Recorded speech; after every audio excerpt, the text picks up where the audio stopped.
We're starting now, bro. I'm starting it now, bro. I'm already live, bro.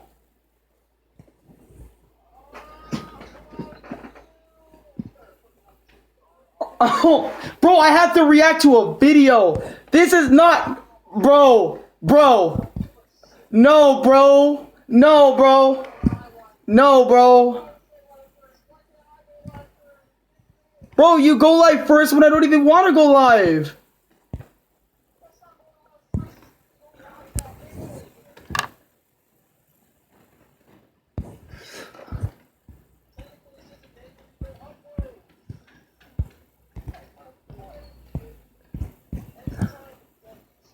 I wasn't going in Super Saiyan to do that. Well, I mean, Super Saiyan is a whole new different technique, so. And this is nearly 2 hours.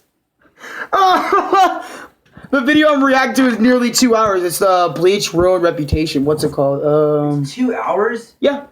What the? And you're gonna be there sitting there for an hour reviewing the shit? I gotta watch this, bro. Oh my god. Fucking. Fuck you two. Alright, hold on, let me get... There's an advertisement. I knew there was gonna be an advertisement. Hold on. We gotta turn it up. Alright. We're gonna put the whole... Dang, there's a lot of ads in the beginning! Alright, Mr. Game & Watch. Do what you fucking want. I don't care. I'm over here playing Lano versus Gem. Bro. What? Do what you gotta do. I'm still gonna go live. I don't care.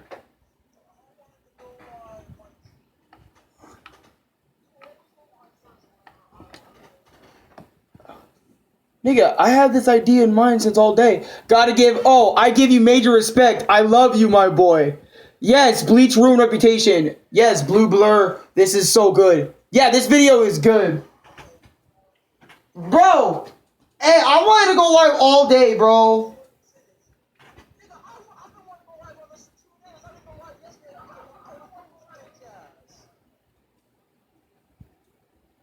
Lulu, what did Lulu do? You should have went live yesterday and said, fuck this nigga. Me and Chris are arguing right now. Give it a minute. Okay, fuck me. Okay, fuck you. Fuck you, say then. Well, no, I'm just saying. Oh, God. How are y'all? I'm doing good. Oh, he says no? Screw you, too. I'm pissed off. AF, really? Tell Lulu he missing out on this vid. Wait, arguing everything, alright?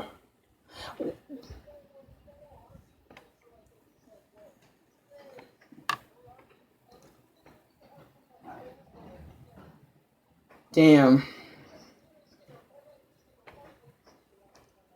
Yeah, I know. That was literally, yeah.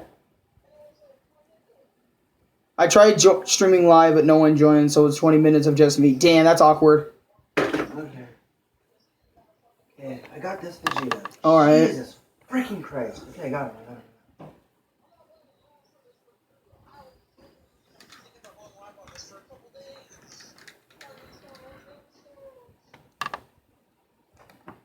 Okay, so basically, no. Basically what we're arguing about is who wanted to go live first. Chris wants to put him out on the TV, and I'm like, I gotta react to this. I just want to get it done today. I don't want to talk otherwise. You'll think I'm absolutely mental. Oh. That's what Sis is saying. I don't know. That's what Sis put in my chat. Why would Lexi say that? The fuck? Really? Oh, she's not a better. Oh, shit. You gotta tell me about that later. 1 hour, 54 minutes.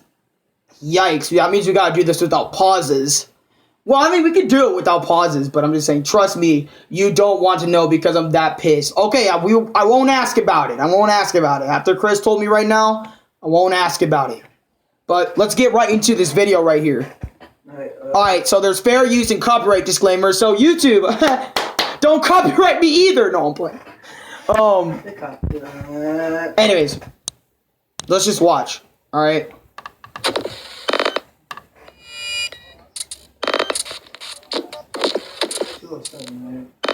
Bleach's fall is a catastrophic failure the likes of which have never occurred in Shonen Jump before.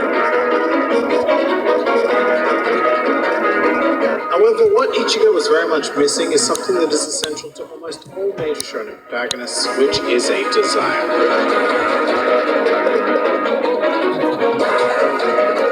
When Bleach started out so strong, started out so promising, being just another riff on Dragon Ball was never really going to cut it. This is where Bleach begins to unravel as a story.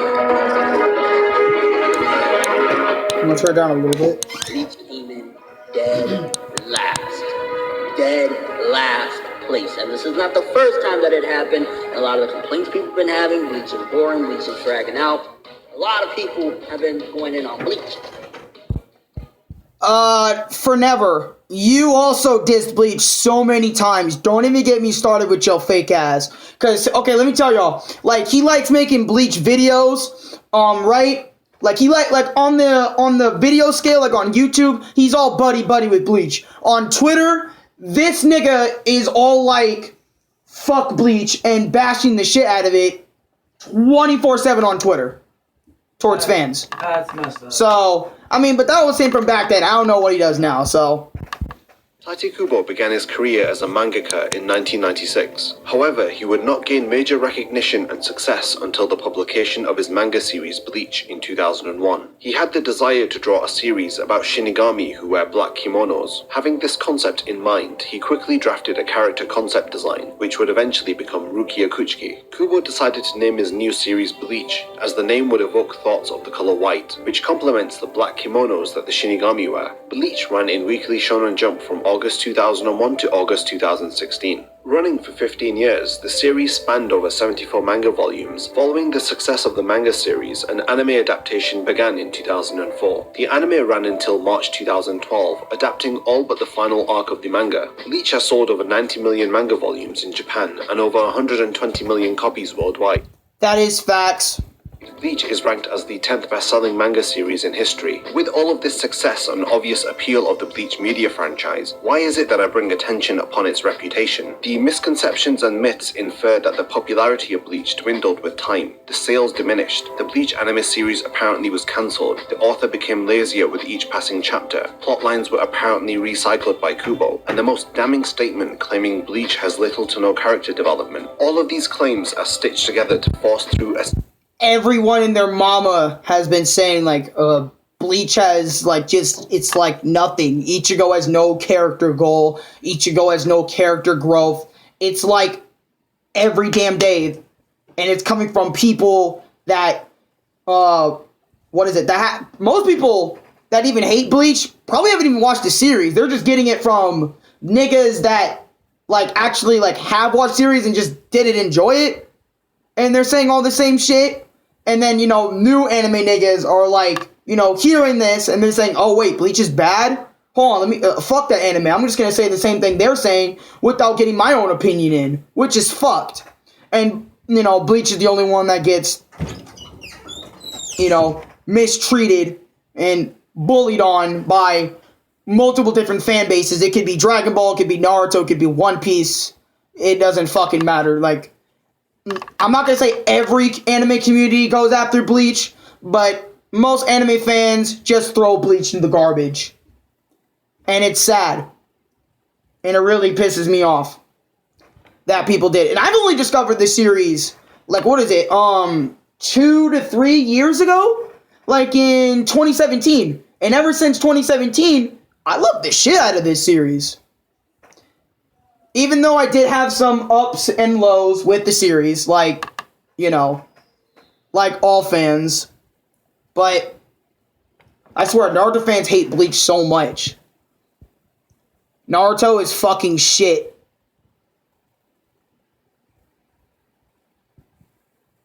Tell Lulu I said hi, though, Arekkusu TM. What is it? Lulu, what? Mr. says hi. Hi. But anyways, Let's get it.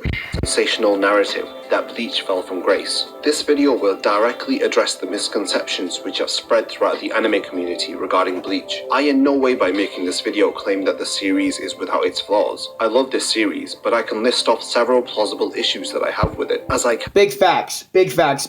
No series is perfect. And with One Piece, Naruto, or any other series, everything should be open to fair criticism in my opinion. I do, however, draw a line when it comes to ill-founded myths and misconceptions, which push a particular narrative which negatively impacts the series in question. The extent of the misinformation and myths spread about Bleach have inspired me to create this video. Through this video, my aim is to answer, was the tarnishing of Bleach's reputation justified? Let's find out.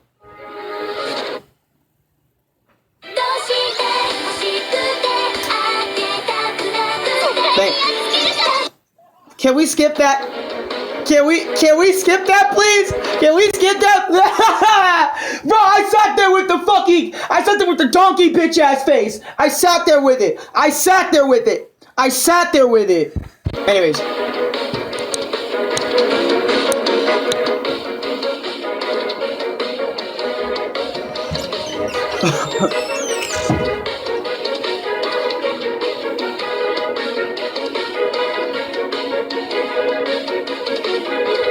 Is this going through all the manga chapters? I could get claimed by this. Or not claimed, I think like copyrighted, taken down. Either one. By showing all the manga panels like this. Well, the manga, like all the illustrations like this. They all look sick as fuck though. Like, can we give Kubo that? Like, over the years, I swear, this man just improves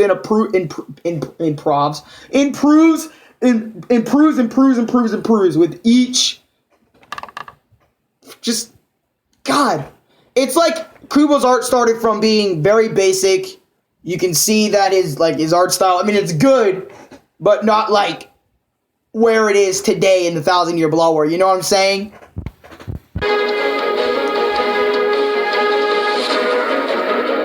Bleach. I need to stop ruined reputation. What exactly tarnished the reputation of Bleach? The initial complaints would surface during and directly after the conclusion of the arc, which ironically skyrocketed Bleach's popularity to astronomical levels. The arc in question is of course the Arekkusu arc. The arc concluded with the defeat of Aizen, the main antagonist of the series, which the story was heavily reliant upon. Many people began to criticize Kubo's writing through how he wrote Aizen as a character. Some examples of criticism include how it was just as Aizen planned, or how it was according to Aizen's plan all along whenever Kubo needed a convenient plot point to occur. During the Arekkusu arc, the artwork by Kubo would quite notably be criticized for the first time for having a lack of background artwork. Fans began to notice the increasing white space that characters were occupying on manga panels. At the time, I vividly remember fans feeling that Aizen's final form felt very uninspired and lackluster. The critiques of the Arekkusu arc, coupled with the arc which directly followed it, all served as the perfect breeding ground for excessive criticism and hate. The Fullbring arc was negatively panned by the majority of fans and critics. Even to this day, it is considered to be the least favorable arc in the series. That is fact. The Fullbring arc out of every arc in Bleach is literally the most bash. Like, low-key, and I came from, and, what is it? Like, can't speak right. Like, I've been a Bleach fan since 2017, and I watched just all the anime at first, you know what I mean? And I just loved every arc of Bleach. And I actually didn't even read the manga until I was really technically forced to, if I wanted to finish.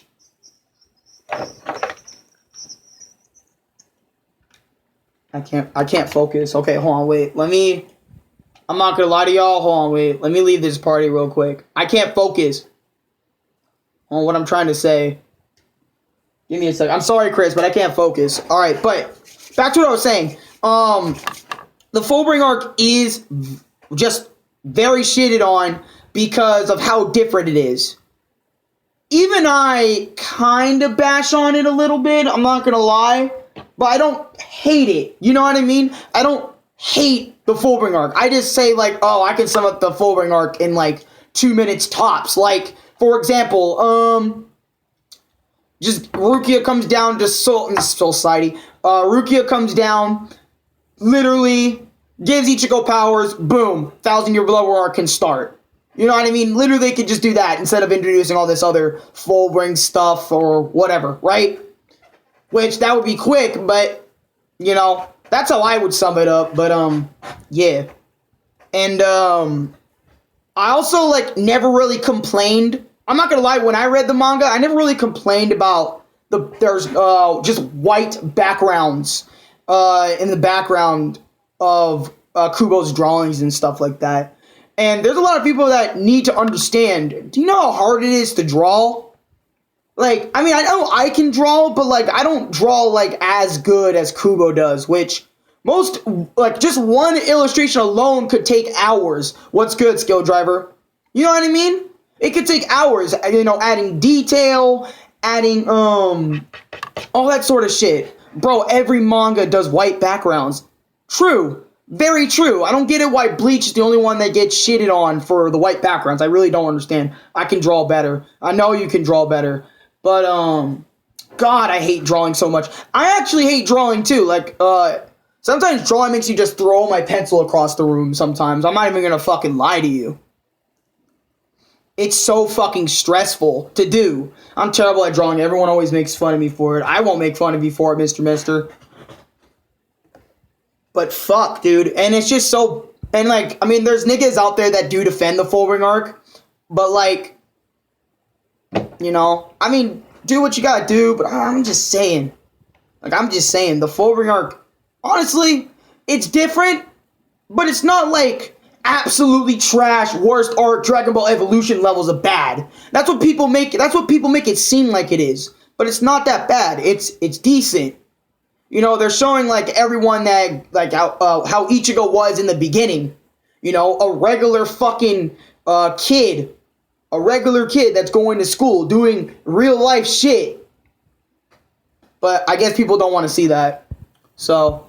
The widespread opinion of Bleach was still, however, salvageable, as the series would begin the 1,000-Year Blood War arc, a story arc which revitalized the interest of many fans. However, after the halfway mark of the 1,000-Year Blood War, it too began to receive criticism. By the time the arc had concluded and the series ended, it was felt that the final arc had unresolved plot points and areas where it squandered its potential.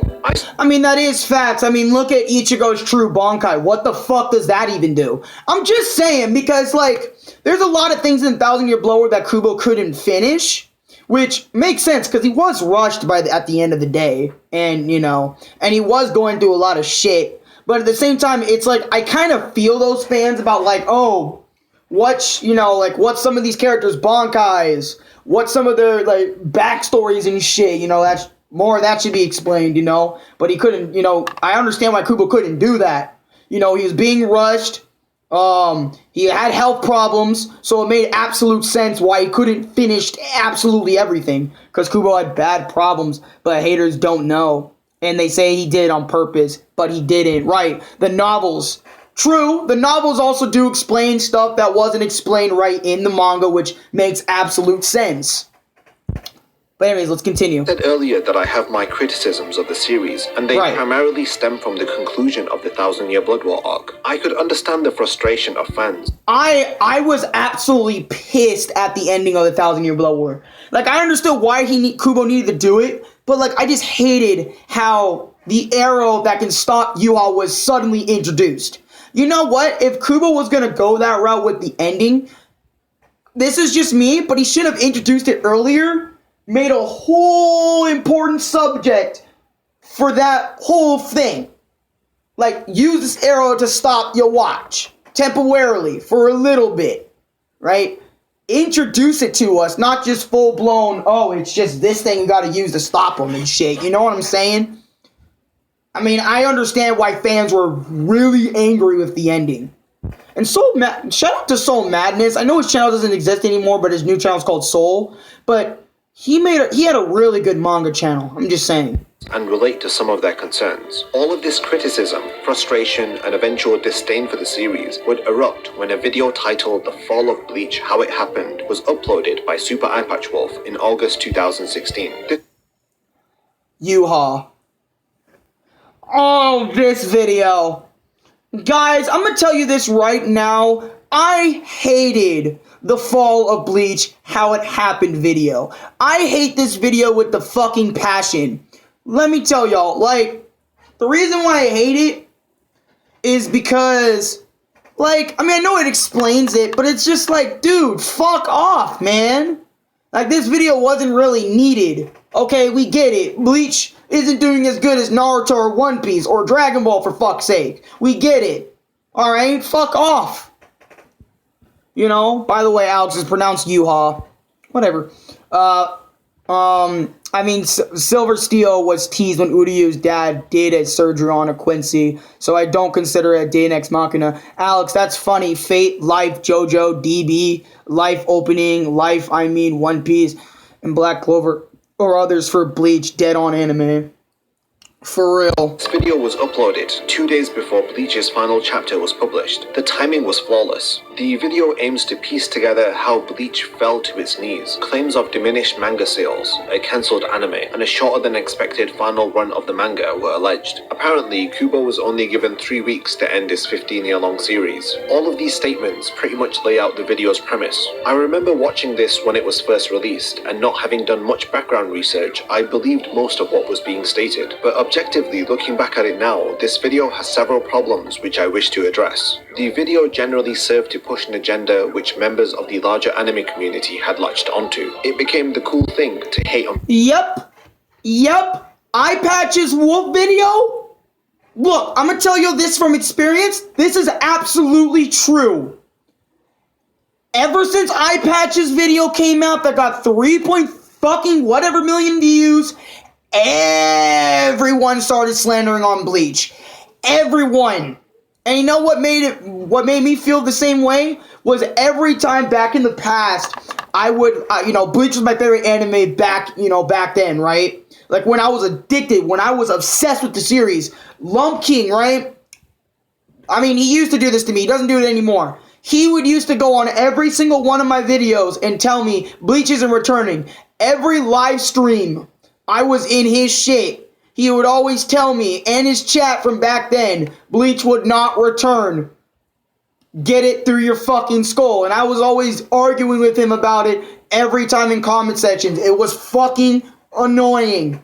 And to the point that I had him make an apology video for it. And after that, he left it up, which got 500 views or something like that. Most niggas were just agreeing with Flump about, oh, Bleach is trash or whatever the fuck. But some people were actually saying, you know what? I give respect to you for apologizing for what you did and shit like that, but I told him to take down the video a while later because I was like, there's no need for it. I'm not really, I already forgiven you for what you done pretty much, but still, it still hurt. Bro, for Dragon Ball Z Battle of the Gods, we didn't get any Dragon Ball content for more than 10 years. I think it's like 15 or more. Yeah, right, it's like all anime. I just want Bleach life, just like Fate and Dragon Ball, right? Wait, hold on. Naruto and DBZ fans who hate Bleach can suck a Hitler's dick. Damn. The way Naruto fans and DBZ fans slander Bleach is the same way Marvel fans slander DC. Facts. Big facts. Every anime wants support. Right. Anyways, let's continue. Bleach. This was especially the case after the anime had ended in March 2012. Bleach was stereotyped as the black sheep of the big three. A trend emerged where content creators would speak poorly of the series, but would also post contradictory videos to gain views from announcements of new novels. Yeah, you see the fucking Forever World video. Holy shit, there's actual Bleach news. What the fuck? Fuck. I'm sorry. My inner Bleach is like in here right now because I'm a Bleach fan, and because I became a Bleach fan when everything already happened, like all the slander happened, everything already happened. I wasn't a Bleach fan before those times, but I do understand where every Bleach fan before that time is even coming from. I feel y'all on that. Or a Bleach spin-off manga. I am not saying that Super Eye Patch Wolf is responsible for this, but his videos certainly helped to spread misinformation about the series, which served no other purpose than to tarnish the credibility of Bleach. People jumped onto the bandwagon with outlandish statements like the series had no character development, a claim which Super Eye Patch Wolf's video... Characters having no character development. Oh, See, that's another really big thing. Every hater of Bleach says no character development, and this is straight up facts. Straight the fuck up facts, man. Straight up facts.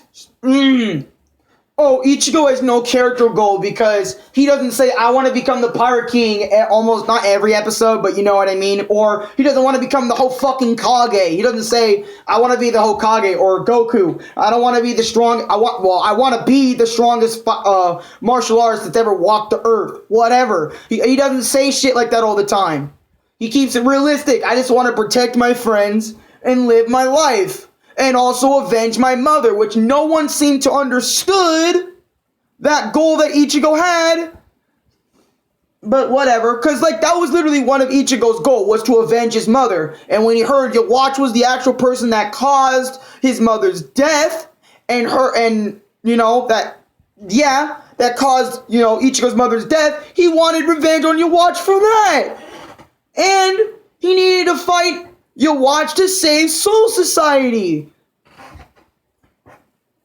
It just amazes me how no one sees this shit. And before James Hansen made a video called Ichigo's Character Development, before his channel got taken down and hacked, right? He made a video called, way before this video even came out, Ichigo's character development video. I even made a reaction video to that. And I loved it. And it shows Ichigo does have character development. It's just a lot harder to see than one, like, Luffy's goals and shit. Or, you know what I mean? Like, it's harder to see. You need some up here to see that. Anyways. Also focuses on. And that's coming from a dumbass, because I actually am a dumbass. But whatever.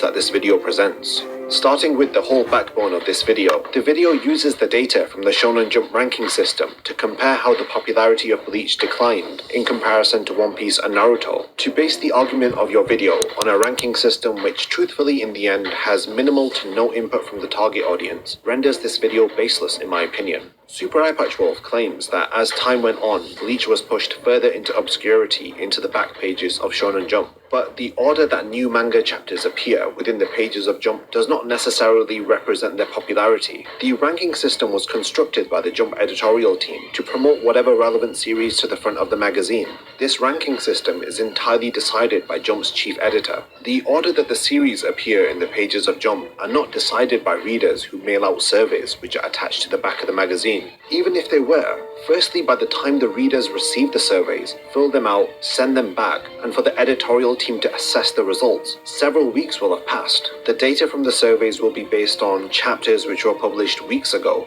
The purpose of the surveys is to gauge what series readers are finding interesting. The reader surveys play more of a significant part for newer series. Despite much speculation, nobody but the chief editor will know the real reasoning behind why the series appear in the order that they do. This is the first argument of the video dismissed.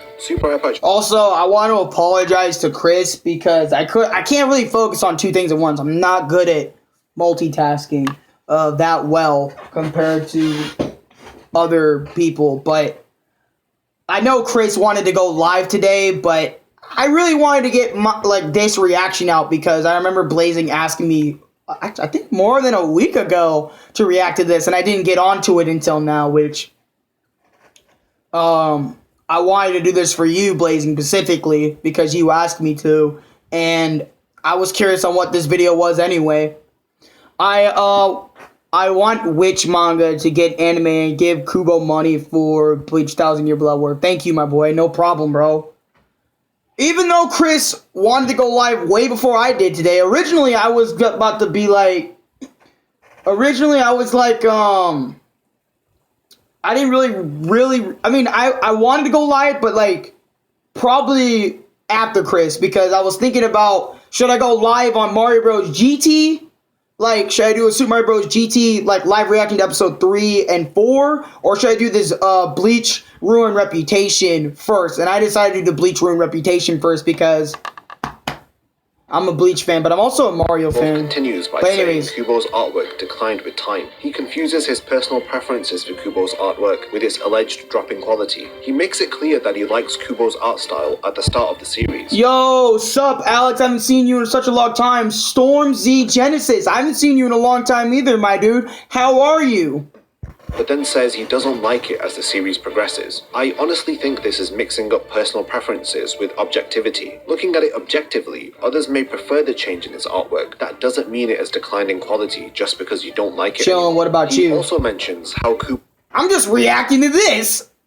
Well, Bleach's Ruined Reputation documentary 2020 from DBZ Iron Man, which it's a pretty cool video so far. Respect to you. Also, I'm going to put the original link in the description. Just wait until after this whole video is done, and then I'll get the link and put it in the description, stuff like that. But anyways. drew fewer backgrounds as the series progresses. He pays particular attention to Kubo's panels which have no backgrounds. He says the lack of prominent backgrounds negatively impacted Kubo's art. Kubo has gone on record to say that he enjoys placing emphasis on the mood of characters, and that backgrounds are less important to him. Especially when a new character is introduced, he chooses not to draw a background so that the reader can feel the mood that the character is giving off. This technique of utilizing whitespace on manga panels is seen in several other shonen series. It is right, and yet again, everyone only gives Bleach the shit. Yet again, everybody only gives Bleach for shit about the whole white background bullshit. When you clearly see on the screen, Naruto, One Piece, My Hero, they all do this shit. also used as a tool of emphasis and impact. Kubo truly knows how to combine his character designs with this technique. The end result are manga panels which feel truly impactful. As Bleach's story progresses, Kubo's art style evolved and changed. Similar to any other respectable artist, he still drew excellent backgrounds in the latter portion of the series. These are examples of backgrounds which everyone seems to overlook. This artwork is not only well detailed, but it shows the real skill of Kubo as an artist. Reading through Bleach as a whole, you will see examples of backgrounds which help to bring the series to life. They aid in giving the reader a sense of atmosphere to the locations that the characters are in. Choosing not to place a background in exchange for purposeful emphasis and impact does not make you a lazy artist. In fact, it makes the artist come across as thoughtful in respect to the way that they are visualizing and portraying their manga. This next point is probably the point that I disagree with Super Eye Patch Wolf the most on. It is his description of Ichigo as a character who has no defined goal or purpose. This apparently makes him less relatable to readers, especially when he is compared to characters like Luffy or Naruto, who I mean, that is facts. I mean, Luffy and Naruto are really relatable because look at Naruto. There's actually some kids that actually never grew up with parents. Luffy, on the other hand, dude, there's some people that relate to Luffy because of what he's been through. You know, losing a brother. You know what I mean? Shit. Everything both these characters gone through. And the thing is, I watched both these series, so I know exactly what he's talking about here. But I do love Luffy more than Naruto. have their goals hammered just through me to the personally, reader though. throughout their respective series. A defined goal is not really required to create an interesting character. The most defining moment of Ichigo's life, which would shape his character in the series, is the moment that his mother dies while protecting him. As a child, he was powerless and unable to... You know what? The thing that really makes me... Look, I'm not gonna lie to y'all. I know, like, I don't like bringing up my mother sometimes, but I'm not gonna lie. I relate with Ichigo with this.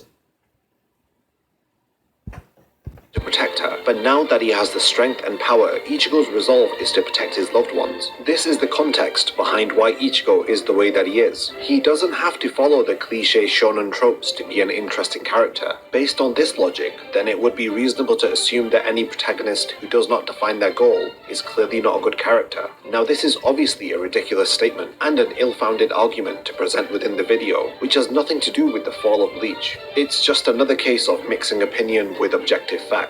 Super Eyepatch Wolf personally doesn't like Ichigo's lack of a defined goal. He was unable to see Ichigo's growth as a character, but then assumes everyone else failed to see his growth also. Ichigo has several character-defining moments within the series. Later on, I will be covering each of them, and their significance to the larger plot that's being told. This particular point is used as the basis of many illogical arguments, that Ichigo has no character development. This could not be further from the truth. Naruto and Luffy possess goals which serve themselves. The fact that they have such a selfish goal needs to be written out by introducing characters which bring depth to their personalities. Like Luffy's Nakama or Naruto's Team 7, Ichigo inherently already has this depth. His friends and family are well established, but they are not needed to make Ichigo feel grounded, since his desire already does that. His desire to protect his friends and family is where he derives his power and strength from. This is Ichigo's motive, to gain strength to protect others. Ichigo has an internal motive. Yeah, it's like there's niggas out there that don't even realize that. Like, Ichigo's whole freaking purpose is Ichigo's whole goal is to get the power in order to protect his friends. And so, nothing like what happened to his mother can ever happen to him again. I don't get it why niggas don't understand that. Like, they have to have it just straight up told that to them. Like, I don't understand that. I really don't. I personally really don't.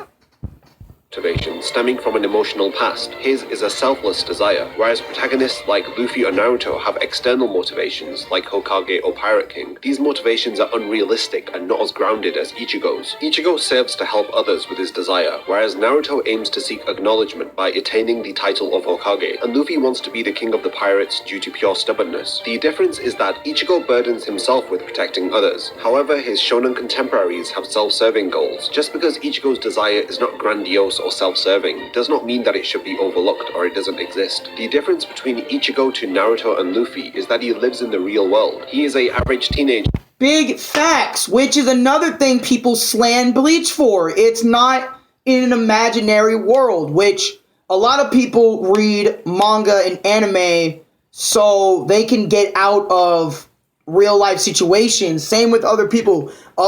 We as people play video games to leave that stressful and hurtful reality we have to face every day when we wake up.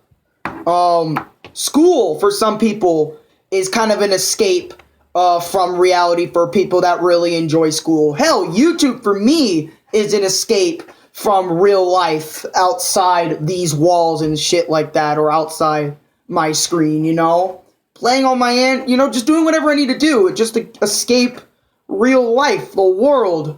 And that's another thing why people really aren't feeling it. Well, not really feeling attached, but why people really don't like Bleach is because it's in a real world environment. It gives you real world vibes. I'm not saying Ichigo's real; he's fictional, but you know what my point is. Who is at a crossroads in his life. At the beginning of the Fullbring arc, he even states that he is not sure what he wants to do after school. Like most of us, Boom! I remember this. I remember that episode. Ichigo even said I didn't know what I wanted to do. That is me right there. That is so me right now. That is me right now. I'm not even lying to you guys. That is me right now. I've always questioned. Hell, I've even gotten depressed over this one thing. What do I want to do after high school? What do I want to do? You know what I mean? Yeah, I listen to music as well to escape, reality is another thing I like to do too. But I'm just saying, Ichigo's like the perfect example. Like, for real, Alex? Yeah, bro. I low-key used to get depressed over this type of stuff. Well, actually, sometimes I still do. Like, get depressed over what I want to do for high school. Hell, every time someone asks me that question, what are you going to do after high school? I just stare into, like, an abyss, wondering, where is my part in the world? Where do I go? Where am I supposed to work at? What am I supposed to enjoy? I know, like, you can turn your passions into a job or whatever. That's a whole YouTube bullshit, but Bob Evans? Who's Bob Evans? Wait, who's Bob Evans again? You come to us, the Bleach fam, my boy. Right?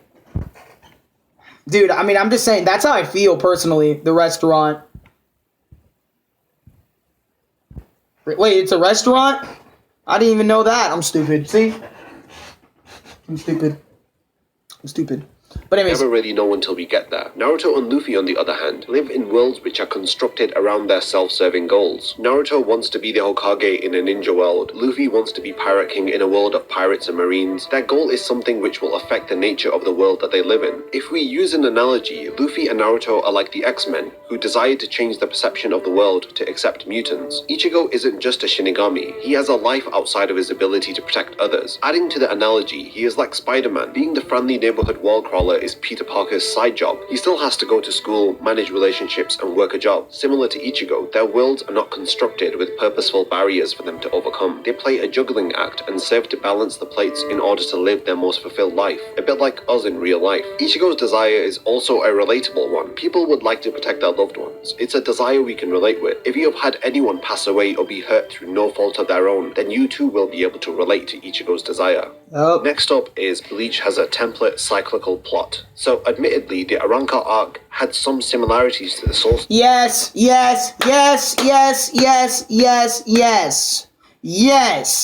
Let me get down to this one. I have always had a problem. Like, this is my personal problem. I've always had a problem with the Arrancar arc using similar stuff to Soul Society. Because, like, you know, the whole, Rukia, Orihime got captured type deal. I was not really, I was on board with it at first, but then after watching it again, I was like, okay, but at least it ain't like, there's a lot more different elements to it than just the whole, you know what I mean, like the whole, yeah, you get my point. Society arc, but it had considerable differences, which made it stand alone as Read my message. There is a reason that Arekkusu, read Chris's message. It's depressing and stressful thinking about what to do after college. Even my mom tells me stressing out about it too much. Where's Chris's message? Read my message. Where was it? It's a restaurant that I ordered food off of last night. Remember when I sent you that picture? Yeah. I remember that. I was fucking jealous that you got a fucking burger, bro. I mean, it isn't because Aizen wanted to use Orihime and Soul Society wanted to kill Rukia. Right. But, you know, XD, Orihime and Rukia, I just like Mario or Disney, just say princess, it's the very same way. That was the food I'm getting again. Damn! Lucky bastard. I want Bob Evans right now. I want a burger right now. Burger sounds good, but anyways. Was at an all-time high during the Arrancar arc. The claim that Bleach follows a template cyclical plot structure is plainly just wrong. The arc that follows the Arrancar arc is the Fullbring arc. Can't wait to see Luigi's Bankai though. Oh, I gotta get Luigi real quick. I gotta get Luigi. Hold on. Bankai. Oh shit, a controller? Nice. That's Luigi's Bankai, bro. No, Luigi's Bankai is his fucking vacuum cleaner from Luigi's Mansion. Bankai. Oh, the Portuguese 3000 or the Portuguese G00. Let's go. But yeah. What you think about my same thing.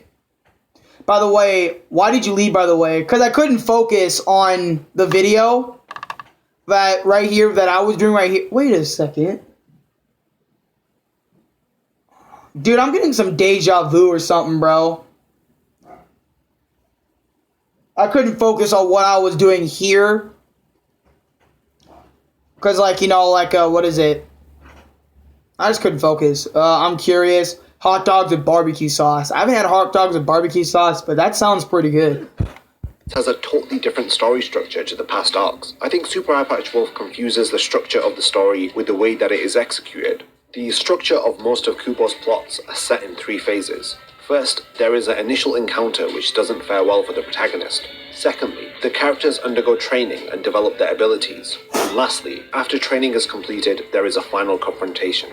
That is the basic structure of a Bleach story arc. There is nothing wrong with having a similar story structure as long as the execution is different. In the Arrancar arc, Kubo begins it with the Arrancars coming to Karakura town and having a scrap with the Shinigami. But in the Thousand Year Blood War arc, it begins with an absolute massacre of the Soul Society.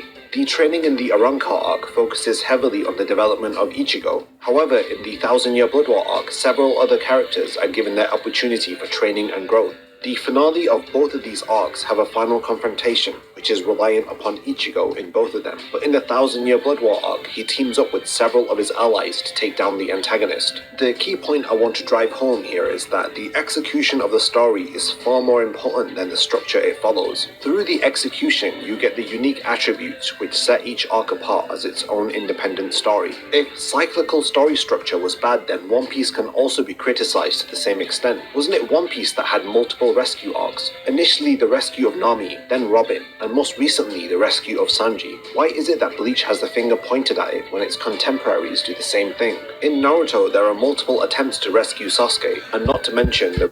You know, he ain't wrong. Like, he ain't wrong. I feel him on One Piece. Nami, Robin, Sanji, come on, dude.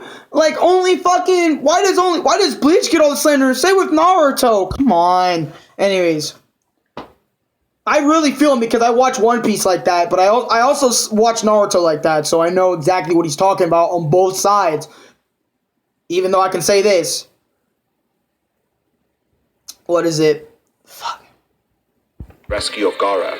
With all due respect, the typical structure of a One Piece arc is as follows. Number 1, the Straw Hats arrive at a new island and explore it. Number 2, they meet someone who informs the Straw Hats about how evil the leader of the island or area is. Luffy has an initial confrontation with the villain and loses.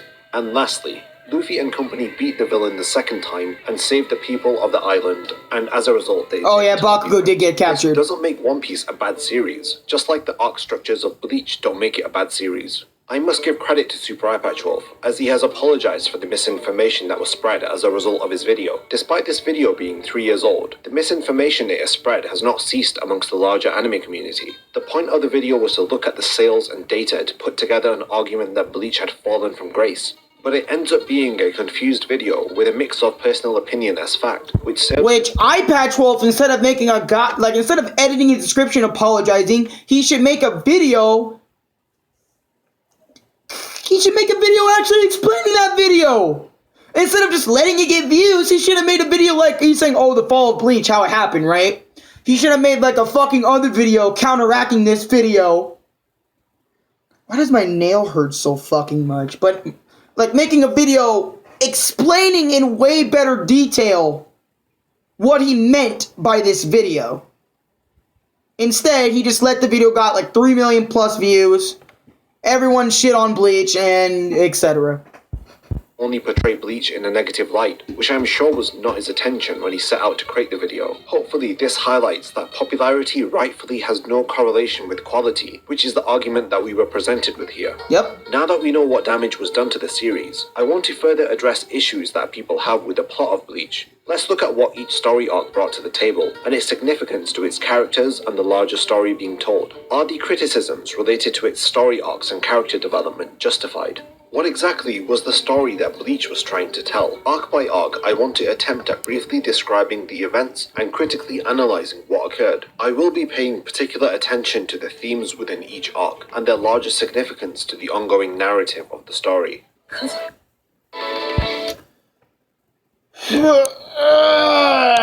gonna have a lot of ads here, so give me a sec. We're watching the whole video in its entirety.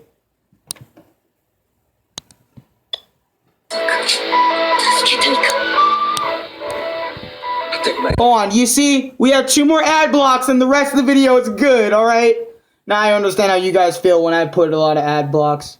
Or ad breaks, not blocks, ad breaks in my videos. It fucking sucks. Now I can continue. I actually, what I did with my shit was, I actually, like, stopped my Google AdSense account, just stopped the whole thing, so that's why you don't see any ads on my videos anymore. I stopped the whole thing. I canceled my Google AdSense account. I stopped all that. I stopped all that, like, 2 days ago. So, I'm just, like, I'm done with that. Anyways. It's complicated. for The me right first now. arc of Bleach introduces us to Ichigo Kurosaki, a 15-year-old student who has had the ability to see ghosts ever since he was a child. Ichigo becomes a Shinigami when Rukia offers to lend him her powers so that he could protect his family from an evil spirit called a Hollow, which is attacking I might be them. alone in Ichigo saying this. I encounters love the other Bleach live Hollows, action and the movie. Oh series god. follows a Nigga, you are not the only one. I was flipping my shit when I saw the Bleach live action movie. Ask Chris. Especially Chris. Ask Chris. He was there for it. It was me, Chris, and Lulu. We had Chris on a messenger call. Right? He was watching the movie. We were all watching the movie at the same time, right? I was flipping out about seeing Renji, I was flipping out when the whole Substitute Shinigami arc was going on in the movie. I was flipping out during Ichigo's training sessions. I was flipping out during Ichigo's fight with Renji. I was going nuts. So sometimes my dad would come in and tell me to calm down a little bit. Alright? It was that fucking hype. I loved the Bleach live action movie. It was fantastic. It was phenomenal. Loved it. Even though I did have a few problems with it, still, at the end of the day, it was phenomenal. It was a great live action movie compared to its predecessors, like fucking, you know what I mean. We don't want to talk about the other comparisons and shit, but you know what I'm getting at. Monster of the Week format initially. That is For until real, we get for real. introduced to the For Grand real, for Fisher. real. We learn that this is the Hollow that is responsible for the death of Ichigo's mother. The Grand Fisher uses a girl as bait to trick and eat humans who have high enough spiritual pressure to see the girl. Ichigo as a child ran out to the Grand Fisher's lair, thinking that it was a girl about to fall into the river. His mother shielded him from the Grand Fisher and ended up dying while protecting him. During Ichigo's battle with the Grand Fisher, he sustains heavy injury from the fight. Ultimately, the Grand Fisher gets away, leaving Ichigo frustrated that he could not avenge his mother's death. He then asks Rukia to let him be a Shinigami for a little while longer. Up until this point, the story heavily focuses on Ichigo as a character, his abilities, and the reason for why he is the way that he is. Ever since he was a child, he could see ghosts. How does this affect Ichigo? Well, when he was younger, he found it hard to distinguish them from living people. Others would often see him talking to thin air. When he was questioned by Tatsuki if he could see ghosts, Ichigo denied having this ability. Ichigo could see ghosts as clear as day, so it was hard for him to distinguish them from real people. He often talked himself out of strange questions people asked him, as he didn't see it as a big deal having this ability. The death of Ichigo's mother was a significant plot point. It cannot be understated how much her death impacts Ichigo and his family. Ichigo describes his mother as the center of their family. She wasn't seen to be mad or upset. Ichigo assumes this is because his mother knew that her troubles within her heart would be passed on to her children, so she didn't show that side to them. Ichigo's need or desire to protect others is formed when his father describes the meaning of his name to him. He tells him that Ichigo means to protect one thing, so he decides to protect his mother, as she was always protecting him. Initially wanting to protect his mother, he found the number of people he wanted to protect increased with the birth of his sisters.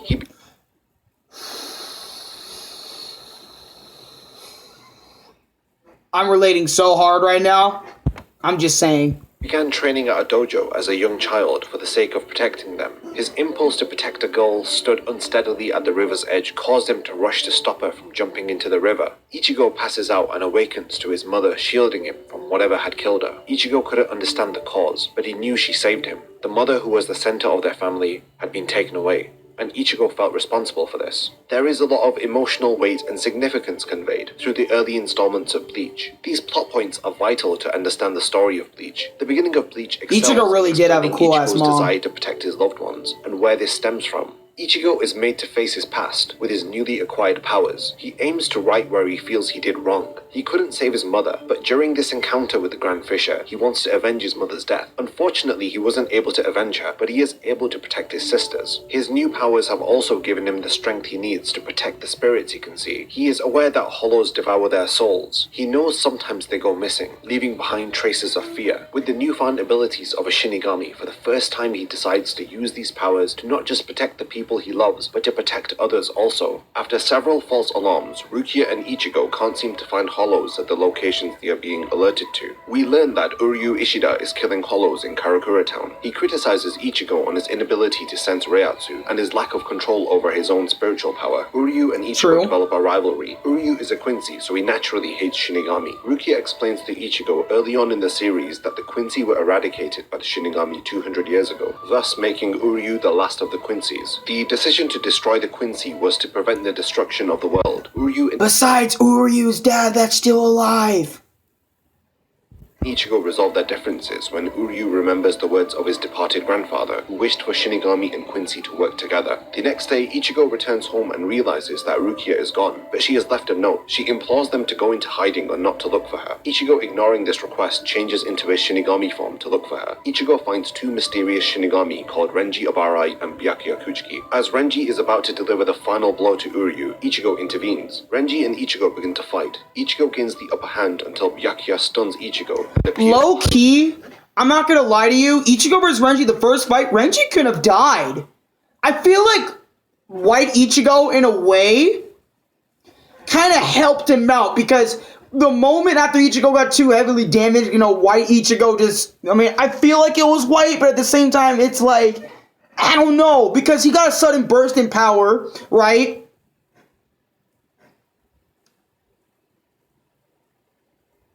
Ooh, yeah, Chris has a good put on the Rukia hairstyle, my dude. Live action movie was fire, but the Rukia hair in that one could have been better, but yeah. But low key, in this moment right here, not the Byakuya versus Ichigo moment, but the moment before that with Ichigo versus Renji, I really thought White took over, in my personal opinion. Like, White's very first actual appearance, I feel like, was here, instead of the whole mask bullshit, in my personal opinion. I don't know what you guys think. Maybe some of y'all think differently, but if you guys agree, type 1 in chat. If you guys think White Ichigo actually flared up a bit, because Ichigo actually changed everything. His emotion changed, the way he acted in a fight changed, similar to White. If you guys agree with me, just type 1 in chat. He stabs Ichigo, who falls to the ground. Persistently, Ichigo argues against them taking Rukia away, until Rukia tells him to know his place. She tells Byakuya she is ready to leave. Before she leaves, telling Ichigo if he tries to follow her, she will never forgive him. She tells Byakuya to not deliver the final blow, as he will bleed out anyway. They leave as Ichigo lays in the rain. Alright, basically everyone agrees with me. Yes. Urahara saves Ichigo and Uryu and takes them in to heal their injuries. Urahara proposes to Ichigo he can send him to the Soul Society, but only if he trains with him for the next 10 days. He also reveals to Ichigo that Byakuya destroyed the source of Ichigo's powers, and he must restore this. Welcome back, Ichigo Driver. eventually regains his Shinigami powers. They are completely his own this time and not borrowed from Rukia. After completing his training, Ichigo, along with Orihime, Chad, Yoriichi, and Uryu, head to the Soul Society to save Rukia from execution. That was my reaction to 8 niggas in here. Rukia leaving was a dramatic turn in the story. It is unclear initially as to why she left in the manner that she did, but it becomes clear that she didn't want Ichigo and the others to get caught up with her situation with the Soul Society. Despite Ichigo coming to save Rukia after reading her note, she is the one who ultimately ends up protecting Ichigo by agreeing to leave with Byakuya and Renji. How is it that Ichigo can now let her go to be executed? Rukia was the one who shared her powers with him so that he could protect his family. Once again, she protects him by agreeing to leave for the Soul Society, where she will be executed for sharing her powers with Ichigo. Rukia's selflessness, coupled with Ichigo's inherent desire to protect others, compels Ichigo to want to save her. The mystery surrounding where Rukia has gone to, as well as the true extent of Byakuya's power, were definitely the strengths of this portion of the story. How Ichigo was taken down so quickly. He was totally unaware of what happened to him. Is this the caliber of people who await Ichigo in the Soul Society? After Ichigo is healed by Urahara, he impatiently wants to go to the Soul Society to save Rukia, but Urahara tells him not to use other people as an excuse for wanting to go kill himself, placing more emphasis on the fact that the Soul Society is not to be underestimated. Urahara is a mysterious character himself. There is so little that we know about him at this stage. We also have no idea what Ichigo is getting himself in for by training with him. Despite all of this, Ichigo undergoes intense training with Urahara. He severs Ichigo's soul chain, which causes him to undergo an internal struggle to either become a Shinigami or allow his soul chain to corrode all the way into his chest, thus turning him into a hollow. We see the conflict between Ichigo becoming a Shinigami while the hollow transformation is taking over. During his training, Ichigo is turned into a hollow and dragged into his inner world, and it is here that we meet Zangetsu for the first time. He explains to him that AKA, Ichigo's not real power, but it's Quincy power instead. I have to mention this because, Nick, Whatever. Rukia only destroyed the powers that Rukia gave him, but Ichigo has his own Shinigami powers within that he can call upon. These are the first few hints that we have of the mystery relating to the origin of Ichigo's dormant Shinigami powers. Ichigo attains his Shinigami powers, but quite notably he has a hollow mask on his face, which he promptly removes. Urahara during their final lessons helps Ichigo to understand the importance of knowing the name of your Zanpakuto. Ichigo neglects to call out his Zanpakuto.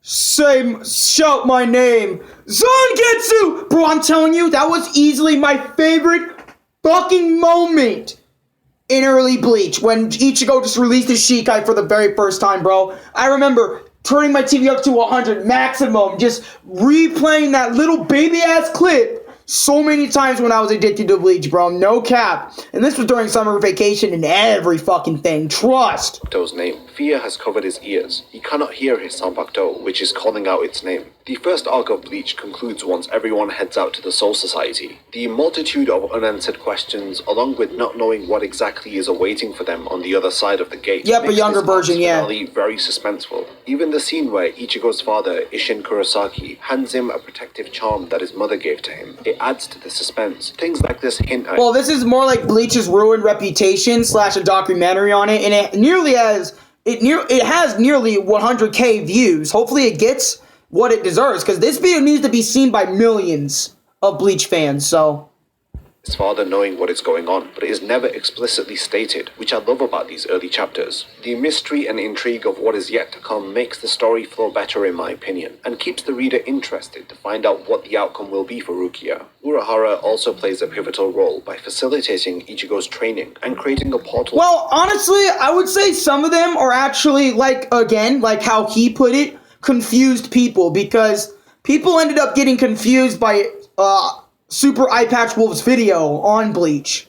So, more like a few thousands of haters, but most people are sitting there confused. So, after anime, BBS gives support to Bleach. I think he's going to mention BBS later on in the video, since we got a long time for this. Soul Society. Pretty much. Ichigo, although determined to save his friend, still has a long way to go, especially when it comes to understanding the powers within him. しぶてえ野郎だ。そんなにルキを助けてえか。バカ野郎。助けてんじゃねえ。助けるんだ。Resolve. Arriving. One more ad, guys. One more fucking ad.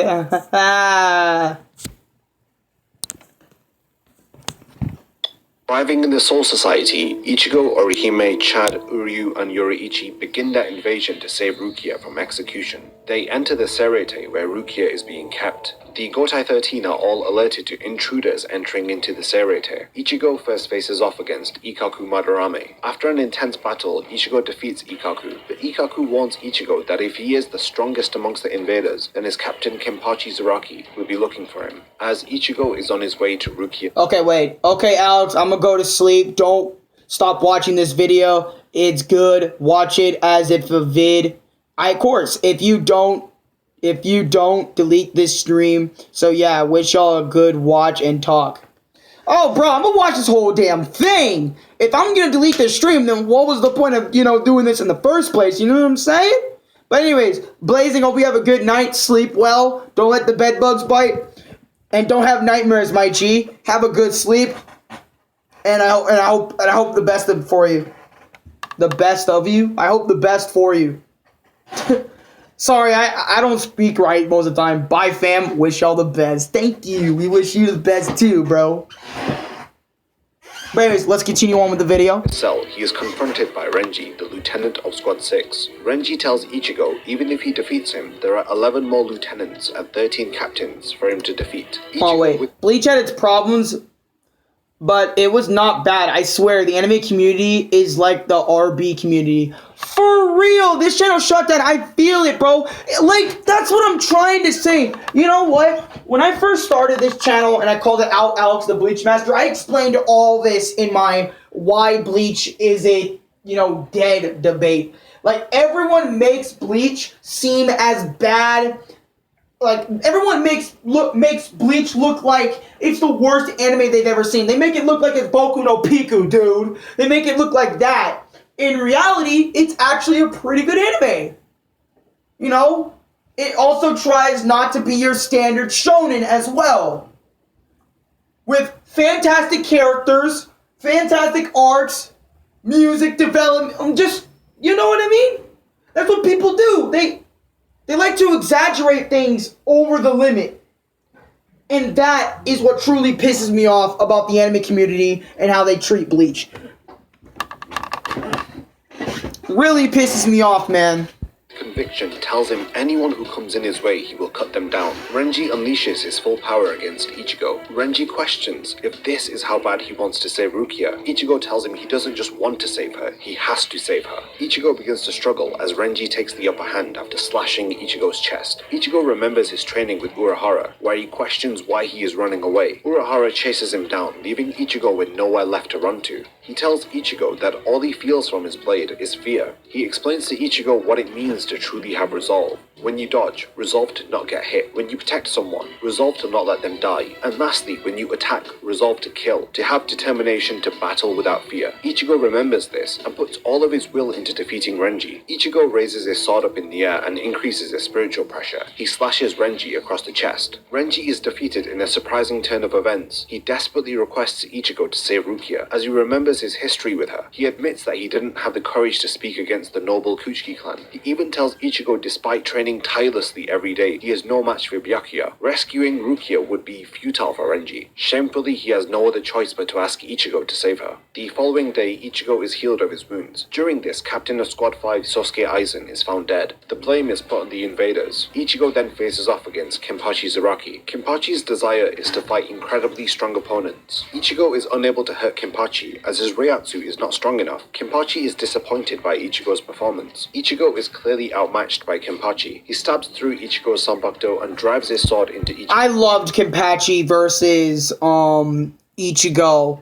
That was one of my favorite fights right there. And especially when Ichigo gets his resolve back, that is where the fight really starts getting off.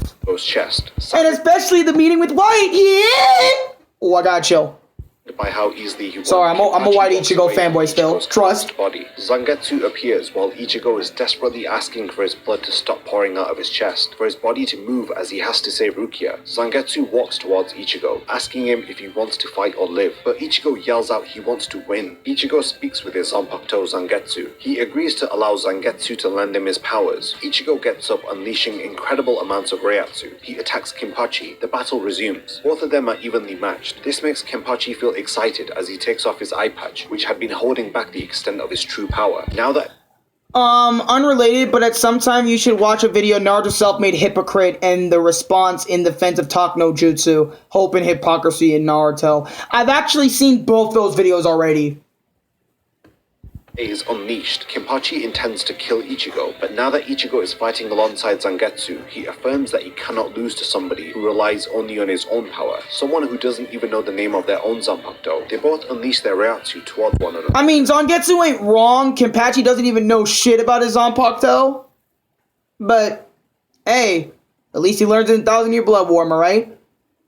A final attack. The Sorry. battle results in a draw. Ichigo is then saved by Yoruichi, who intends to Yo, train Ichi. him so that Yo, he Ichi. can use his Bankai. Whatever. The first half of this arc features several confrontations that are very significant for Ichigo's understanding of what it will take to save Rukia. His abilities are questioned with Ikaku, his determination is questioned by Renji, and lastly, his strength and endurance are both put to the test by Kenpachi. Ichigo's rematch with Renji is a significant reminder for Ichigo that he cannot follow through with his determination if he is fearful. Ichigo is not fighting with all of his will. He is reluctant for whatever reason. He may be afraid of hurting the opponent. He may be afraid of getting hurt. He may even be doubting himself if he has what it takes to save Rukia. As he remembers Urahara telling him about determination, Ichigo remembers his will to fight and places it into his desire to defeating Renji. The encounter with Kenpachi is relevant to affirm Ichigo's bond with his Zanpakuto, as he is facing an opponent who has no relationship with his own Zanpakuto. Ichigo only knows his Zanpakuto's name, but nothing else. When he falls and sees Kenpachi walking away, his desperation to continue to fight forces Zangetsu to appear before him. He takes Ichigo into his inner world, where he hands over an Asuchi, a nameless sword, to Ichigo. This is the first time that we see the inner hollow within Ichigo. He appears and takes Ichigo's Zanpakuto, Zangetsu. He has never opened his heart up to Zangetsu. He doesn't care about his Zanpakuto. Ichigo is hearing this from the hollow version of himself. He is being shown the error of his ways, and while this is happening, he is up against a version of himself who is using Zangetsu the correct way. Ichigo realizes that during this whole time he had never tried to understand Zangetsu. He was no different to Kenpachi, who he criticized for the very same reason. Ichigo humbly asks Zangetsu to fight alongside with him again. Ichigo wants the chance to understand Zangetsu sincerely. Just as Ichigo says this, their blades switch. Hollow Ichigo now has an Asuchi, while Ichigo regains the trust of Zangetsu. The battle with Kenpachi continues, while within Ichigo's world, Zangetsu and Hollow Ichigo converse. Zangetsu apologizes for troubling Hollow Ichigo, to which he replies that he is the king of this world after all. We need him to win. But then he foreshadows his later involvement by telling Zangetsu to help Ichigo get stronger, as eventually the Hollow within will be taking this power for himself. Trust!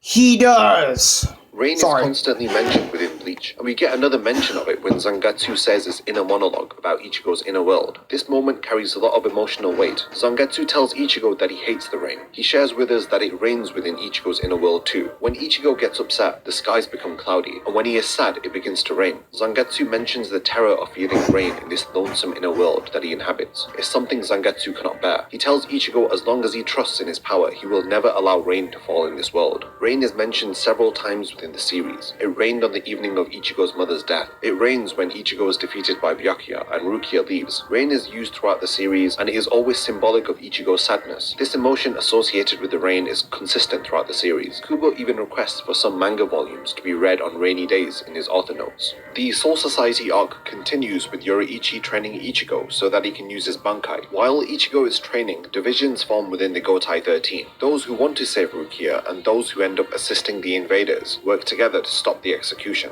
Renji tries to save Rukia, but despite unleashing his Bankai, he is defeated by his captain, Byakuya. Yoruichi explains to Ichigo that attaining the Bankai ability is a requirement to become a captain in the Gotai 13. Bankai is the second release of a Zanpakuto. Once a Shinigami has attained the first Zanpakuto release, called Shikai, it can take at minimum 10 years of training to attain Bankai. Yoruichi makes Ichigo undergo a faster but more dangerous method to attain Bankai, but within a much shorter period of time. Ichigo's determination to save Rukia gets him through this intense training. Rukia's execution ceremony begins. As the execution is underway, Ichigo arrives to rescue Rukia. The captains Kyoraku and Ukitake destroy the Sokyoku, but are challenged by head captain Yamamoto Genryusai for their betrayal. Ichigo throws Rukia to Renji and tells them to run. Byakuya strikes Ichigo. You all good, Mr. Mister, you all good. And Renji from oncoming attacks. At long last, the rematch between Byakuya and Ichigo takes place. During this battle, Renji keeps running with Rukia. Ichigo and Byakuya begin fighting, but they are equally matched. Ichigo taunts him to use his Bankai, but Byakuya deems him unworthy to see it and unleashes his Shikai, Senpon Sakura. Ichigo launches a blue stream of Reiatsu called Getsu.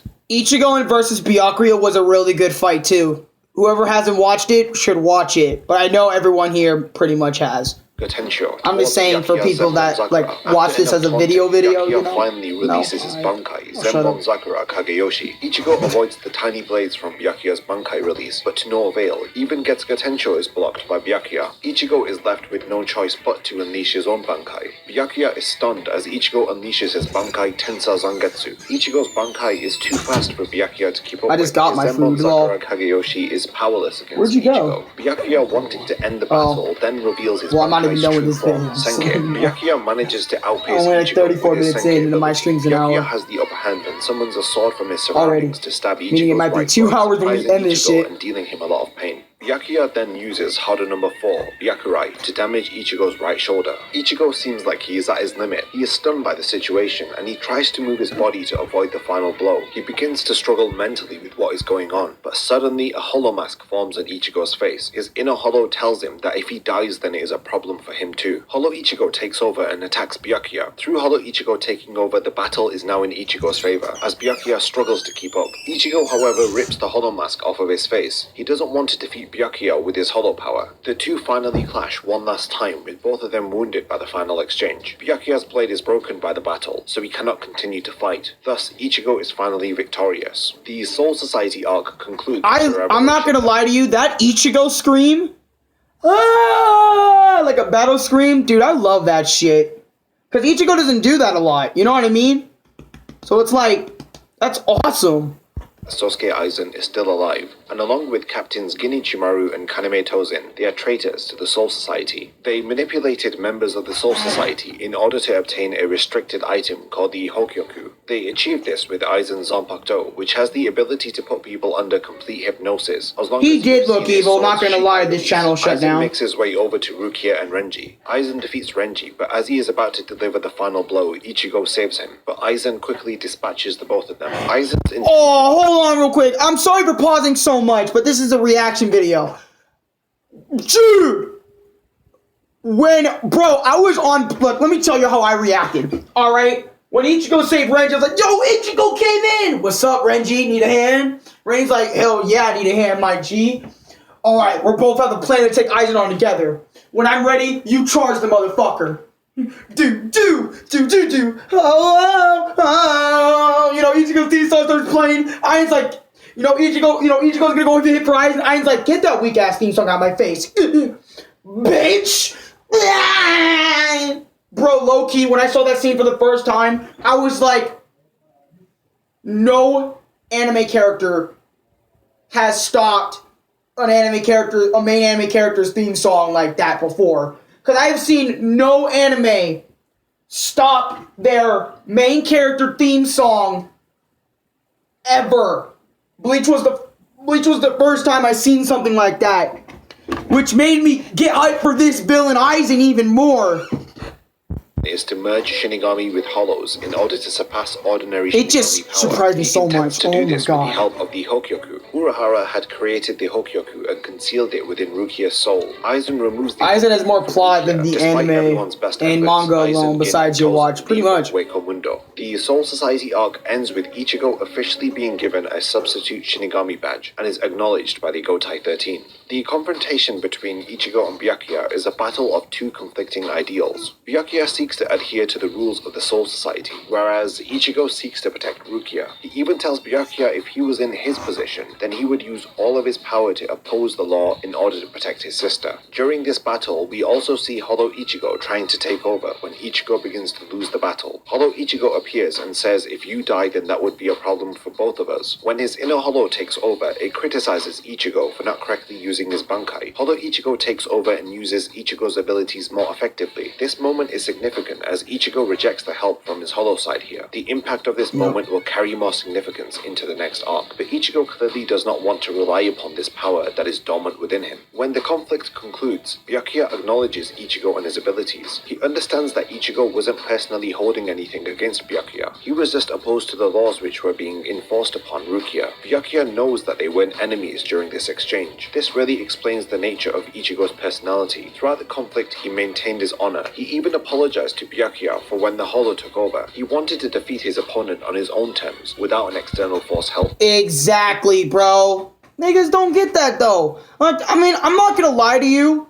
During the whole Ukiyora's incident, I honestly felt really bad for Ichigo. And when I first saw Ichigo versus Ukiora, and near the ending after Ichigo came back, I even said, cut his arm and leg off, bro. Nah, we making this fair AF. If your arm and leg aren't regenerating, shit, mine aren't either, my nigga. Dude, I was on Ichigo's side saying the same shit. I understood that. I understood. Ichigo wanted a fair fight, but he didn't get that in that situation. Ichigo wasn't up Which was against an fucked. opponent he saw as an enemy who had to be killed. Ichigo just needed to defeat Byakuya so that he could escape with Rukia. Ichigo even compliments Byakuya's techniques, and Byakuya compliments Ichigo and accepts his apology for the intrusion by his inner Hollow. Byakuya even makes a deal with Ichigo that he would tell him why he has supported Rukia's execution and not Pretty tried to much, save her. Only Mr. if Mister. Ichigo wins, though. The one This question was is, clearly how a is- conflict between two individuals. how is your who watch mom? respect each Who's your other watch's through mom? combat, and it makes the rematch between them feel so much more satisfactory. It concludes without any animosity between them. Ichigo didn't talk his way into Byakuya's good books. He earned the respect of Byakuya through battle. The conclusion of the Soul Society arc sets in motion the next ongoing arc of the series. As Aizen declares his departure from the Soul Society, he becomes the main antagonist of the series. This moment carries a lot of emotional weight, as the reader assumed Aizen had died. Then on top of that, not only is he alive, but he is a villain. Aizen mentions the Hokyoku, which is a forbidden item created by Kisuke Urahara. However, this item was sealed within Rukia's soul. Aizen had planned for all of the events leading up until now. Through the ability of his Zanpakuto, he planned for Rukia to be executed so that the Sokyoku could destroy her soul while leaving the Hokyoku intact. As Ichigo interfered with his plans, Aizen was forced to intervene by extracting the Hokyoku from Rukia with a special technique. Aizen, Tozen, and Gin, 3 captains of the Gotai 13, all defect from the Soul Society. Aizen's betrayal is the unexpected conclusion of an already satisfying arc. There is a reason that this arc is held in such high regard. Fans love it for the introduction of new interesting characters and its expansion on the lore of Bleach. The introduction of the Gotai 13 proves the talent of Kubo as an excellent writer and character designer. Each of the captains and lieutenants have their unique personalities and stances on the ongoing story. Their Zanpakutos are all unique and interesting. The establishing of ideas like Shikai and Bankai makes you feel intrigued to see the abilities of your favorite characters. The world also begins to start feeling more fleshed out here. Battles do escalate with difficulty, but Ichigo convincingly learns and gets stronger so that he can face off against the next opponent. But at the end of the arc, it is humbling, however, when Ichigo is swiftly taken down by Aizen. It confirms despite Ichigo gaining more strength, he is still not strong enough to defeat this new threat. Currently, the story is going from strength to strength, and it ends with a perfect setup to continue the story with into the next arc. 久しぶりじゃねえか。おい、王とその牙の違いは何だ。本能だ。 Oh no, that. But they go white. God. Oh, and I actually can't skip this one, so meaning we're gonna give it 5 seconds. Won't be long.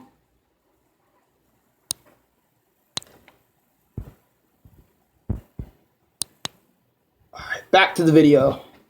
The third and longest arc of the Bleach series. It is split up into 3 portions: the initial Arrancar invasion, the Hueco Mundo section, and concluding with a final confrontation with Aizen. The arc begins by introducing us to 2 new concepts. The first is Vizards, Shinigami who have obtained hollow powers. The second are Arrancars, who are hollows who have removed their masks and gained powers which resemble Shinigami. 2 very similar yet opposing concepts. The Vizards are explained through the introduction of Shinji Hirako, and the concept of Arrancars is brought up through the reintroduction of Grand Fisher into the story. Shinji meets Ichigo and shows him that he too can produce a hollow mask and control its abilities, and offers Ichigo to join his group called the Vizards. As this is going on, the Grand Fisher has now become an Arrancar. He is looking for Ichigo but ends up facing Isshin Kurosaki, Ichigo's father. We learn that he too is a Shinigami. He defeats the Arrancar with one swift strike. During the Grand Fisher's demise, Ichigo ends up declining Shinji's invitation adamantly. He declares that he is a Shinigami and not one of them. We learn that Sosuke Aizen is commanding the Arrancars and is progressing their development from hollows to human-like beings via the use of the Hokyoku. These events lead us into the longest story arc of Bleach. Sosuke Aizen prepares his chaotic plans, which foreshadow an impending war, which will cause the mobilization of various parties, including the Vizards, Urahara, Isshin, Ichigo, and both his friends and enemies alike. Most importantly, the involvement from the Soul Society is certainly guaranteed. The setup is very enticing, as a strong antagonist has been established, with the promise of an impending large-scale conflict. It is no wonder Bleach's popularity was soaring during these story segments. This was just the beginning, as it would only get better through the introduction of new characters via the Espada. Shinji explains to Ichigo that his inner hollow will eventually consume him, causing him to lose everybody around him. Ichigo, realizing there is truth to Shinji's words, begins to retreat inwards. He can feel the hollow within him growing beyond his control. He can hear the hollow's voice haunting him. It is consuming him with each passing second. Without Shinji needing to say it, Ichigo knows it will consume him. He feels powerless, and his friends and family notice and express their concern for Ichigo. 2 fully developed Arrancars arrive to gather information on Ichigo. They are Espada and are called Yami and Ukiura. The Espada are the most powerful and highest ranking Arrancar within Aizen's army. Ichigo arrives just as Yami is about to kill Orihime. Transforming into his Bankai, he cuts off Yami's arm, but his inner hollow disrupts the fight, leading to Ichigo losing his edge, resulting in Urahara and Yuraichi needing to intervene. This beatdown that Ichigo got was fucked up. It gave me Videl Mist versus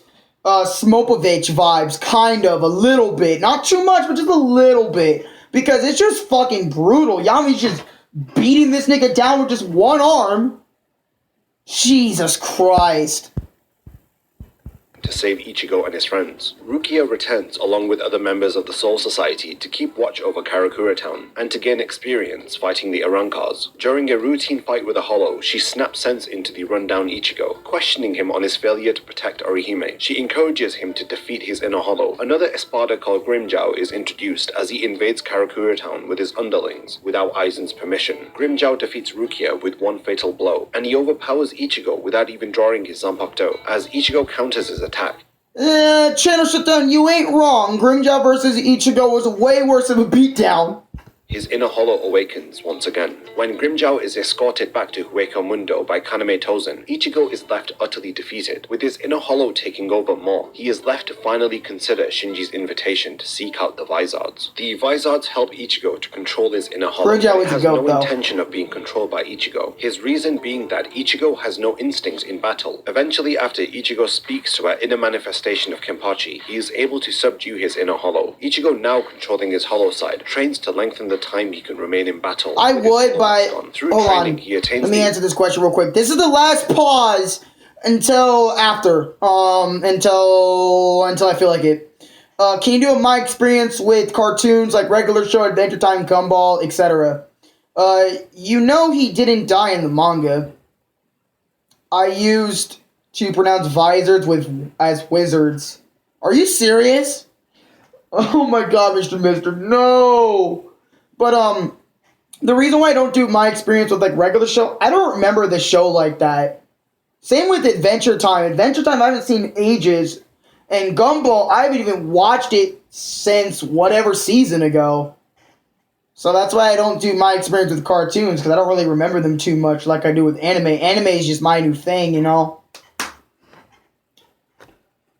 Ability to hold onto his hollow mask for 11 seconds during battle. It's been my thing for a long time, years. Learns of Aizen's plans. He intends to use 100,000 souls from Karakura Town as a key to enter into the realm of the Soul King. Aizen aims to become the new Soul King. Everybody is training for the encounter with Aizen. 10,000 your blower, Alex, really? The Arankars attack the human world one more time, giving Ichigo a chance to battle Grimmjow once again. But once again he is defeated by Grimmjow. While this is going on, Ukiura threatens Orihime. He will kill her friends if she does not leave with him to Hueco Mundo. He gives her 12 hours to say goodbye just to one person, who ends up being Ichigo. Upon learning that Orihime has been kidnapped, Ichigo, Chad, and Uryu leave for Hueco Mundo to rescue their friend. We learn that Ichigo has gained his Shinigami abilities from his father. Zangetsu had foreshadowed this by stating that Ichigo had Shinigami abilities within him when he lost his borrowed powers from Rukia. Answering the question which was brought to our attention much earlier, Kubo has a habit of giving us subtle questions and answering them later on, making their significance all the more meaningful when we learn the answer. The Arankar arc serves to introduce us to the fear that Ichigo has associated with his inner hollow. Ichigo outright refuses to accept he is anything like the Vizards. He tells Shinji, "I am not one of you." Ichigo with conviction confirms he is a Shinigami, despite us knowing that Ichigo isn't just a Shinigami. In the previous arc, his inner hollow interrupted his conflict with Byakuya. This was totally unplanned, and we know Ichigo has no control over it. When Ichigo fails to protect Orihime from Yami and Rukia from Grimmjow, he realizes that he cannot protect his loved ones if he does not learn how to control his hollow side. Orihime can feel how tainted Ichigo's Ryatsu feels when he arrives to protect her from Yami. She knows this is not Ichigo. She feels a change in him. We, however, know that it is the hollow taking over Ichigo, which is making his Ryatsu feel distainted. When his hollow side interferes with his battle, he tells it to go away repeatedly. He doesn't need its help, but through rejecting the hollow within, it paralyzes Ichigo, resulting in Orihime being attacked by Yami. Ichigo's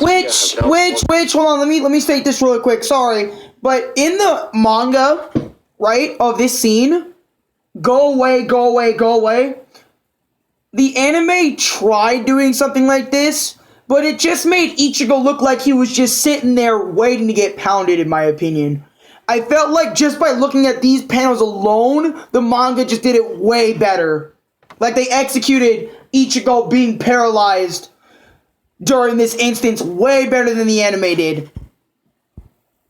Him to suffer despair through his inability to protect Orihime. Despite Orihime telling him it wasn't his fault, Ichigo feels guilty he wasn't strong enough to protect her. While this is going on, Kubo reintroduces Rukia into the story, emphasizing her return with 2 whole pages dedicated to her. Ichigo has a hard time hiding his emotions, as it is written on his face when he is upset. Rukia and the others from the Soul Society feel Ichigo is troubled through his expressions. Rukia knows that Ichigo is conflicted. She raises these concerns with him by asking if he is terrified by being unable to protect his friends? Or is it that he is afraid of defeat? She asks if Ichigo is a coward or a quitter, but then she strikes Ichigo at the core of his conflict by asking if it is that hollow inside of him that is causing him to be this fearful. Rukia reminds Ichigo that if he is afraid of loss, then he needs to gain strength. If he desires to protect his loved ones, then he must do what is required to protect them. She advises Ichigo to crush his inner hollow if it is terrifying him to this extent. Rukia, now coming to Ichigo's aid, tells him if nobody believes in you, then puff out your chest and scream in defiance, because that was the Ichigo that came to rescue her from execution. She lastly makes Ichigo apologize to Orihime. He promises to not let the Arancars hurt her again.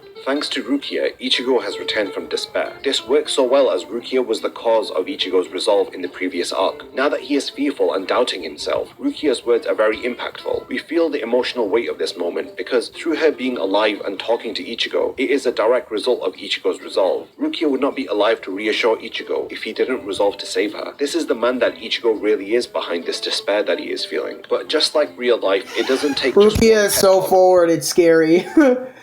I mean, honestly, a lot of people, I know, like, I'm gonna bring up Ichiruki right here. I know this is a weird place to bring it up, but I got to at this point. No fucking wonder a lot of niggas see Ichigo and Rukia being such a great couple. Even though it could have gone either way. It could have been, Ichiruki. It could have been. But Kubo said, nah, Ichihime, because, Orihime secretly liked Ichigo like that, you know what I mean? She wanted the tippity-tippy, but I'm just saying, because, Rukia straightens him out all the time. I mean, I'm not saying Orihime never straightens him out, but it's always Rukia. It's always Rukia, okay? Rukia was there for Ichigo since day one, my nigga. I'm just saying, because Rukia is the one, because when Ichigo's depressed, it's not Orihime that's going up to Ichigo and being like, yo, Ichigo, quit kissing the dirt, my nigga, and get the fuck up. It's not Orihime saying that to him, it's Rukia that's saying that to him. Shit, that's pretty much Chris to me, pretty much. Chris always the one telling me, hey, Alex, hey, buddy, hey. Listen to me. Hey, get your ass off the ground. Stand tall, my nigga. Alright? You need to look presentable. Alright? Quit with this depressing bullshit. Get the fuck up.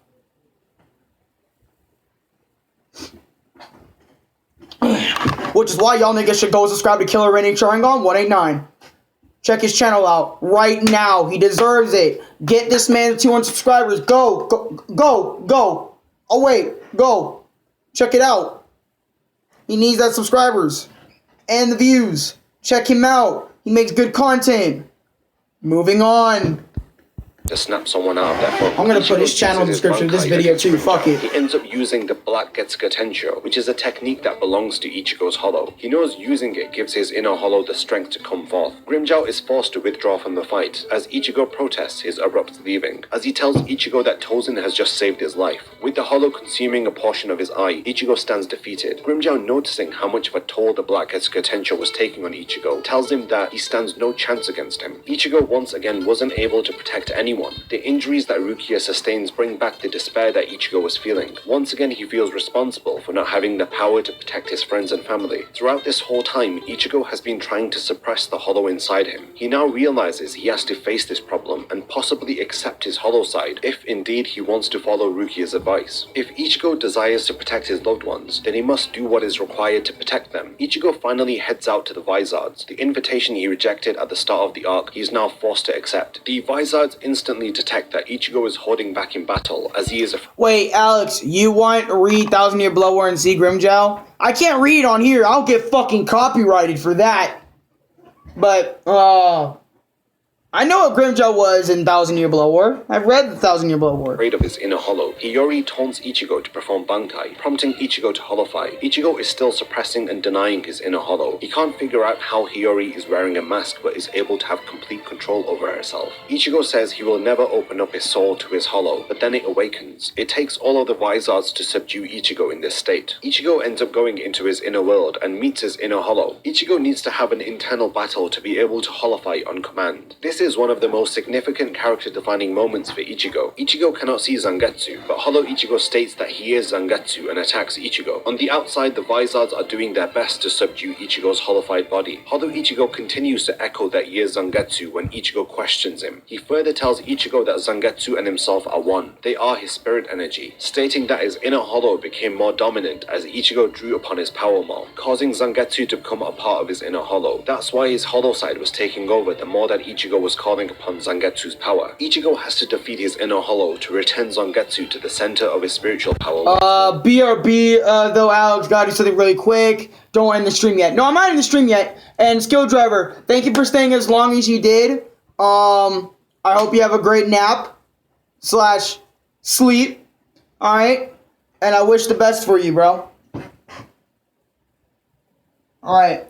Low-key, this video is really good. Shout out to, hold on. DB Zimran. Shout outs to you for making this video. You know what? You earned a like. He's already at 2,000. Wow, almost 3,000 subscribers. Okay. However, Ichigo is outmatched and is in pretty bad shape. Hollow Ichigo. Sorry, I just came back. I'm done eating. Hey, welcome back, bro. What's the difference between a king and his horse? If their form, ability, and power are exactly the same, why is it that one becomes the king and leads them into battle, while the other becomes the horse and carries the king? So what's the characteristic that distinguishes these two beings? There's only one answer.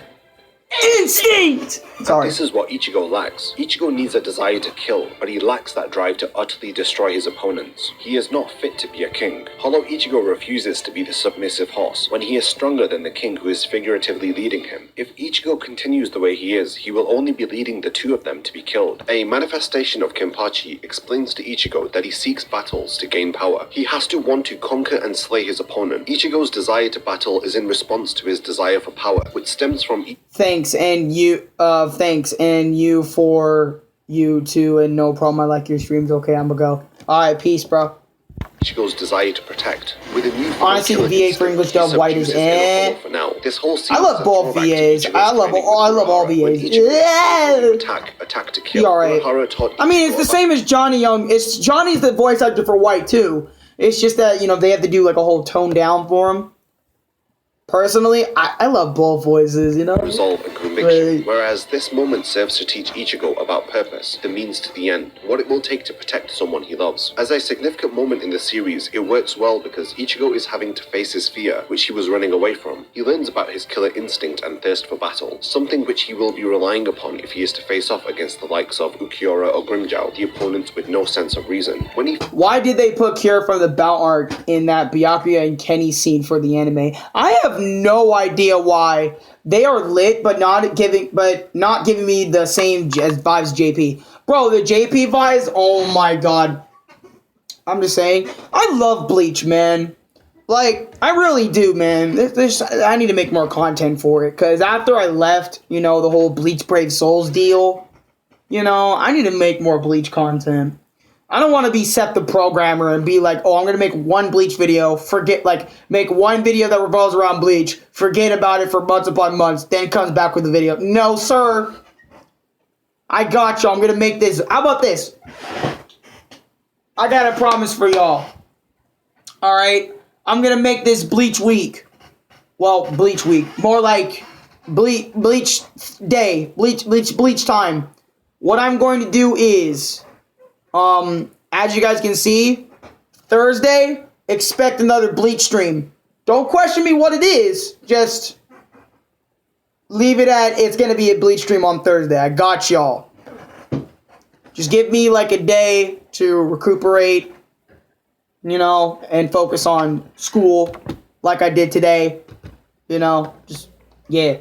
Faces off against Grimmjow for the second time, Ichigo is far more confident, considering he has trained for a month with the Vizards, but his hollowification exceeds the 11-second time limit and his mask breaks. Grimmjow beats down Ichigo, that is until Rukia and Shinji intervene and save him. Orihime chooses to say goodbye to Ichigo before she willingly goes to Hueco Mundo. Orihime confesses her feelings for Ichigo, thanking him for, presumably, always being there for her. She heals Ichigo and leaves. She does this thinking it will save her friends from being killed. As Ichigo learns of Orihime being kidnapped, heart. He is defiant to the orders of the Soul Society, who order him to stand by. He is willing to go save her. In order to protect his friends, Ichigo distances himself from Keigo, Mizuhiro, and most notably Tatsuki. Tatsuki is hurt by Ichigo's secrecy. After she notices that Orihime is gone, Ichigo shows them a fake smile and reassures them that everything is fine. Ichigo tries to shoulder the burden of finding Orihime until Chad and Uryu offer to help and request for Ichigo to believe in them too. Ichigo, Uryu, and Chad arrive in Hueco Mundo, the dimension in which hollows and Arrancar usually reside. Aizen alerts the Espada of the intruders. The group meet an Arrancar called Nell and her two brothers. Eventually, Rukia and Renji also join them and help in defeating a hollow made of sand. The group are then led by Nell to Los Noches, a fortress within Hueco Mundo where Aizen and the Espada are located. The group break into Los Noches and split up, heading towards the 5 different forked paths. Orihime is in captivity within Los Noches. She is being overseen by Ukiura, who makes her swear her loyalty to Aizen. Ichigo and company face off against the Privaron Espada. After defeating them, Chad is the first to be taken down by the Espada Noitara.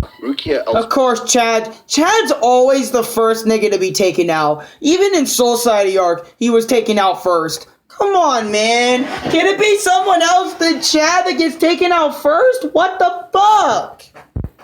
but encounters the Espada Arenero. I feel bad for old Chad under fans, his mask dude. has the face of Kain Shiba, who is Rukia's former lieutenant. Rukia struggles against Arenero upon learning that the Espada absorbed Kain's remains. She is overwhelmed and impaled by the Espada's Zombakdo. After remembering her training with Kain, Rukia regains her resolve and defeats Arenero. However, Rukia also collapses after the long battle. The news of Arenero's death spreads amongst the Espada, as well as the apparent death of Rukia too. Elsewhere in Los Noches, Ukiura informs Ichigo of Rukia's death. As Ichigo heads out to save Rukia, Ukiura reveals that he was the one who forced Orihime to leave and come to Hueco Mundo. Ichigo, angered, activates his Bankai with his hollow mask and attacks, but he is overpowered by the Espada. Ukiura defeats Ichigo and then advises him to leave Hueco Mundo or he risks dying. While Ukiura is away, Grimmjow takes Orihime from her cell in hopes of using her as bait for a rematch with Ichigo. Grimmjow brings Orihime to Ichigo, telling her to heal him so that he can battle him at full strength. When she refuses and Grimmjow lashes out at her, Ichigo interrupts and asks her to heal them both so that they can settle their feud. They begin their battle, however Ichigo is outmatched by Grimmjow despite using his Bankai. He has no other choice but to use his Hollow Mask to block Grimmjow's Gran Ray Sero, which he aims towards Nell and Orihime. Ichigo realizes that his hollow appearance... Chojuro was the first to die in the last arc, so Chad is off the list.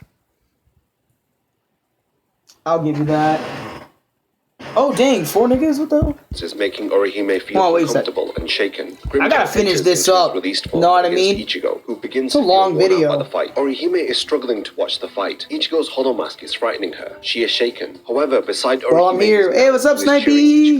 Nell reprimands Orihime and firmly tells Orihime if she doesn't cheer for Ichigo, then who will? Orihime, encouraging Ichigo, gives him the strength he needs to deliver the final blow to Grimmjow. Ichigo now plans to leave Hueco Mundo with all of his friends, but he is interrupted by Grimmjow, who is severely injured. Ichigo refuses to continue the battle and tries to reason with him. However, Grimmjow is attacked by the Espada Noitara, who then battles Ichigo when he tries to protect Grimmjow from him. Ichigo is overpowered, understandably as he is exhausted by his prior encounter with Grimmjow. Noitara recognizes Nell during this encounter as a former Espada, she not being able to handle... Oh, Noritora! Noritora a bitch, bro! No, let me tell you why Noritora is a bitch. Give me a sec.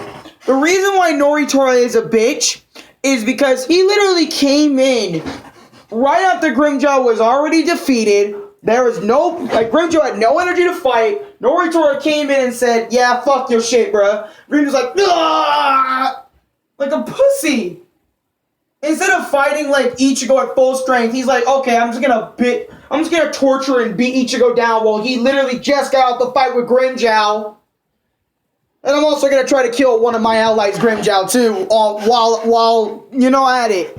You a bitch, bro. Transforms back into her adult form, Neliel. She reveals she was the former 3rd-ranked Espada. She battles Noitara until she reverts back into her child form. Ichigo and company are then saved by the captains from the Gotai 13, arriving to help. Noritora is the type of guy. Ichigo. Mayuri helps Renji and Uryu, while Unohana... Noritora is that type of guy, though. Byakuya saves his sister, Rukia. Aizen then reveals to the Hueco Mundo intruders that he used Orihime to lure Ichigo and company to Hueco Mundo to weaken the power of the Gotai 13, particularly mentioning the lack of Ichigo's presence to be quite considerable. He traps them in Hueco Mundo as he heads for Karakura Town. However, the Gotai 13 anticipate him and face off against him in the fake Karakura Town, which they prepared to prevent any people from dying and to thwart Aizen's plans. Rukia facing off against almost done, bro. is a callback to the flashback of Rukia's time with a former lieutenant. During the Soul Society arc, we are introduced to Kain Shiba, who has a striking resemblance to Ichigo. Rukia looking up to him and having been trained. Bro, when I saw Kain for the first time, he really looked like just a black-haired Ichigo, bro. Let me tell you, Aizen has big brains. Dude, of course, Aizen's literally one of the smartest characters in the entire Bleach franchise. Literally either the first smartest or the second. You know, Kisuke and Aizen are really battling each other for the brains there. But, low-key, Kain really looked like Ichigo. Like, pretty much. He pretty much was black-haired Ichigo. That's what I called him at first, but then I just called him just Kain. You know, Kain's a badass. He is cool as fuck. I actually didn't even want him to die when I heard about Rukia's backstory, but we'll let him talk about it. Respected him greatly. When a mission to capture a parasitic hollow takes a devastating turn, she is left with no other choice but to kill Kain when he is taken over by the hollow. She now faces off against an Espada who appears before her as Kain. This is a well-written callback to Rukia's past and prior flashback in the series. Rukia felt she had saved Kain when she recovered his body, but she realizes his spiritual body still resided within the hollow which took him over. Rukia loses her will to swing her sword. She thinks back to her first day training with Kain, when she questioned if she deserved to be in the Gotai 13. Unsure of why she was there, she questions the purpose of her heart. Kain tells her it is to fight and to protect. Kain explains there are two battles captains undertaken, the first being a battle to protect another's life, and the second being a battle to protect honor. Kain further elaborates and tells Rukia ultimately what we protect comes down to one thing, which is the heart. He tells Rukia... By the way, I have permission from the creator to react to this whole thing. Just want to let everyone know that right now. I shouldn't have let everyone know during the beginning. That was my fuck up. I apologize. I think I actually did say that at the beginning. I don't remember.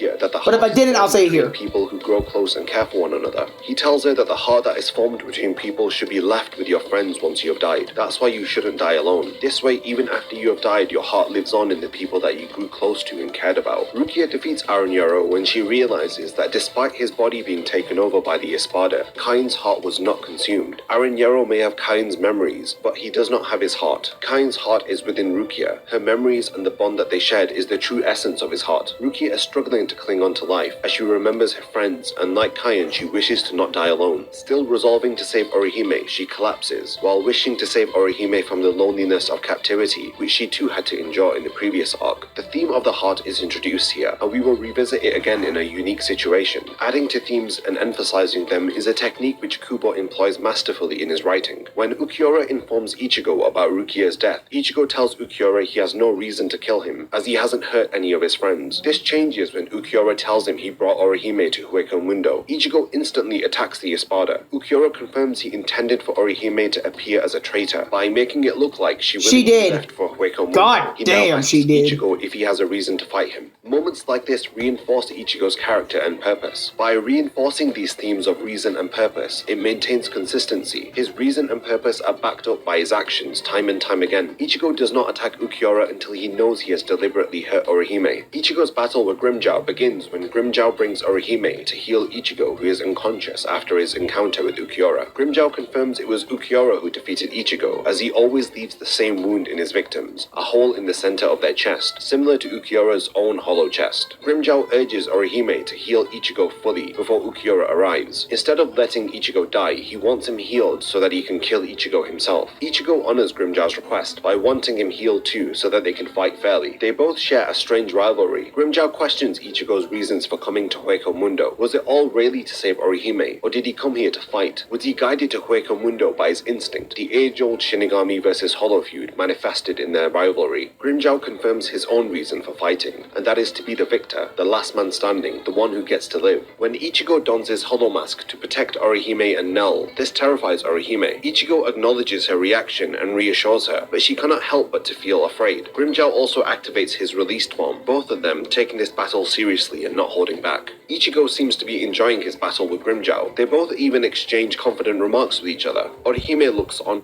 Grimmjow versus Ichigo for the last time was so good. All three fights. The first one was so good, like brutally it was really good. Like the encounter they had, the second fight they had was really good until Ichigo just said, "Fuck, my holo powers are gone." And the third one was just fantastic, where Ichigo mastered his holo powers and beat that ass. It's just so good. Conflicted. As Ichigo fights and protects both Orihime and Nell, her heart starts beating faster as she looks into the eyes of the Hollow. I remember when I made a dubstep remix of Ichigo vs. Grimmjow. I remember that too, you showed me. She does not recognize Ichigo like this. She's afraid that he may become someone or something that she no longer recognizes. Yeah, I don't know why. Like, I mean, I get it. Orihime doesn't like hollows because her brother turned into a hollow. But nigga, that's Ichigo down there. He has it under control. He has no hollow-like body. I mean, he has like the spiritual pressure and the mask of a hollow, yes. But he doesn't have the whole body of a hollow, like a whole fucking slithery snake like your brother, Orihime. I didn't understand why Orihime... Yeah. Orihime should not have been scared from the get-go. That was kind of fucked up on her part. And this causes her to be afraid. The white of Ichigo's eyes are now completely black. Orihime cannot true. see herself His eyes reflected too. in those hollow eyes. But it is Nell who notices Orihime's emotional struggle. She tells Orihime he is fighting for her. Nell informs Orihime he has not become a Shinigami or wore that mask out of choice. He is in pain while he does so, but he does it to fight. Nell reminds Orihime that he is using that power to fight for her and bleed for her. Despite the pain it is causing him, Ichigo is doing all of this to protect his loved ones. This is another moment in the series where an external opinion of Ichigo proves his determination and purpose as a character. Continuing with the themes of reason and purpose, we are once again reminded of Ichigo's purpose through Nell's monologue. Grimmjow earlier questioned Ichigo if he came to save Orihime, which is the manifestation of his purpose, or did he come to fight the Espada, which is the manifestation of his killer instinct. Orihime feels a conflict in Ichigo's purpose when she sees his hollow mask, but she is reminded regardless of the power he is using, Ichigo has still come to save her. The means by which he is doing so does not matter. This has so much significance and emotional weight to the themes of this arc. Ichigo only gains the strength through his power when the one he has come to save shouts for him not to die. She even tells him he doesn't have to try hard or even win. Orihime does not want him to go through any more pain and hurt. Orihime acknowledges the pain that he has gone through. Throughout this arc, we see Ichigo conflicted and haunted, having no choice but to face what he fears to protect his loved ones. Oh, fuck yeah! Fuck yeah! We made it to an hour finally, after almost 2 hours of my shit, which is way longer than his actual video, which I do end up apologizing for, because I always make my reactions way longer than they need to be. I wanted him to use his mask when he fought. Same here, dude! Ever since Ichigo got his full-bring powers back, I've always wanted that full-bring, ness of Ichigo to be like, hey, guess what, bitches? Hold on, let me get it. Hold on a second.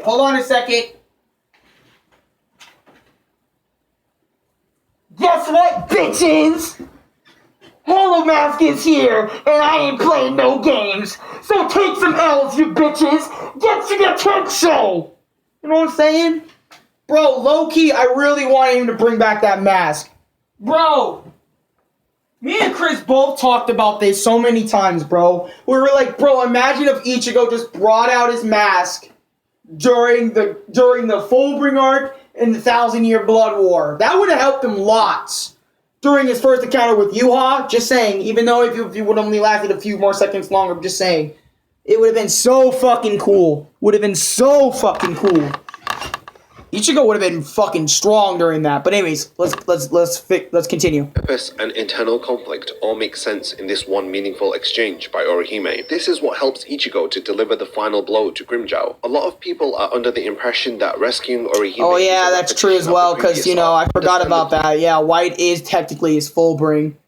Yeah, I remember, White is his full bring, his hollow... White is his full bring, his hollow, and Shinigami. I was about to say Quincy, but no, he's not his Quincy. He's all three of those powers, pretty much. The previous arc centered around rescuing Rukia. No doubt these are similar concepts, but their execution could not be more different. The underlying motivations and themes for each rescue are completely different. As I emphasized, facts, they are different. The Soul Society arc is about reasoning with your opponent, changing their mind and ideals through your own resolve. Rukia is taken and held for execution. She is subjected to ancient laws and traditions, whereas Orihime Orihime is taken by a lawless society, a group of dysfunctional yet powerful individuals who cannot be reasoned with. The Espada desire to know purpose, to identify their ideals, whereas in the Soul Society, ideals and purpose are well defined. The conflict Ichigo faces to rescue Orihime is the opposite of the struggle to save Rukia. Rescuing Rukia So we was can't the use it underlying due to his purpose of hollow the previous fusing with arc. the sword However, saving powers. Orihime is necessary. Man, to but that save still would have been Rukia. cool The as odds are fuck, though. I'm not even completely gonna lie. different. Ichigo's character is also impacted differently. If he just His goals stacked to that rescue on or top of protect the full bring Orihime and powers that he Rukia are already the received same, in but his Shinigami. motivations are different. In Hueco Mundo, instead of Which is probably fighting why his through Bankai resolve, was he is fucking fighting amped with AF. instinct. The world that he has come to cannot be reasoned with. Well, and His Ishikai pure was amped intent too, is but manifested still. through his hollow mask. This method terrifies Orihime. The one being rescued feels fear upon seeing her rescuer. It is a stark contrast to the relief that Rukia felt when she saw Ichigo arrive to rescue her from her execution. It is like two inverted mirrors. The Soul Society arc and the Aranka arc, they may have similar plot structures, but they differ thematically. Their differences are significant and justify the direction of the story in each. Whoa, when Aizen got close to her like that?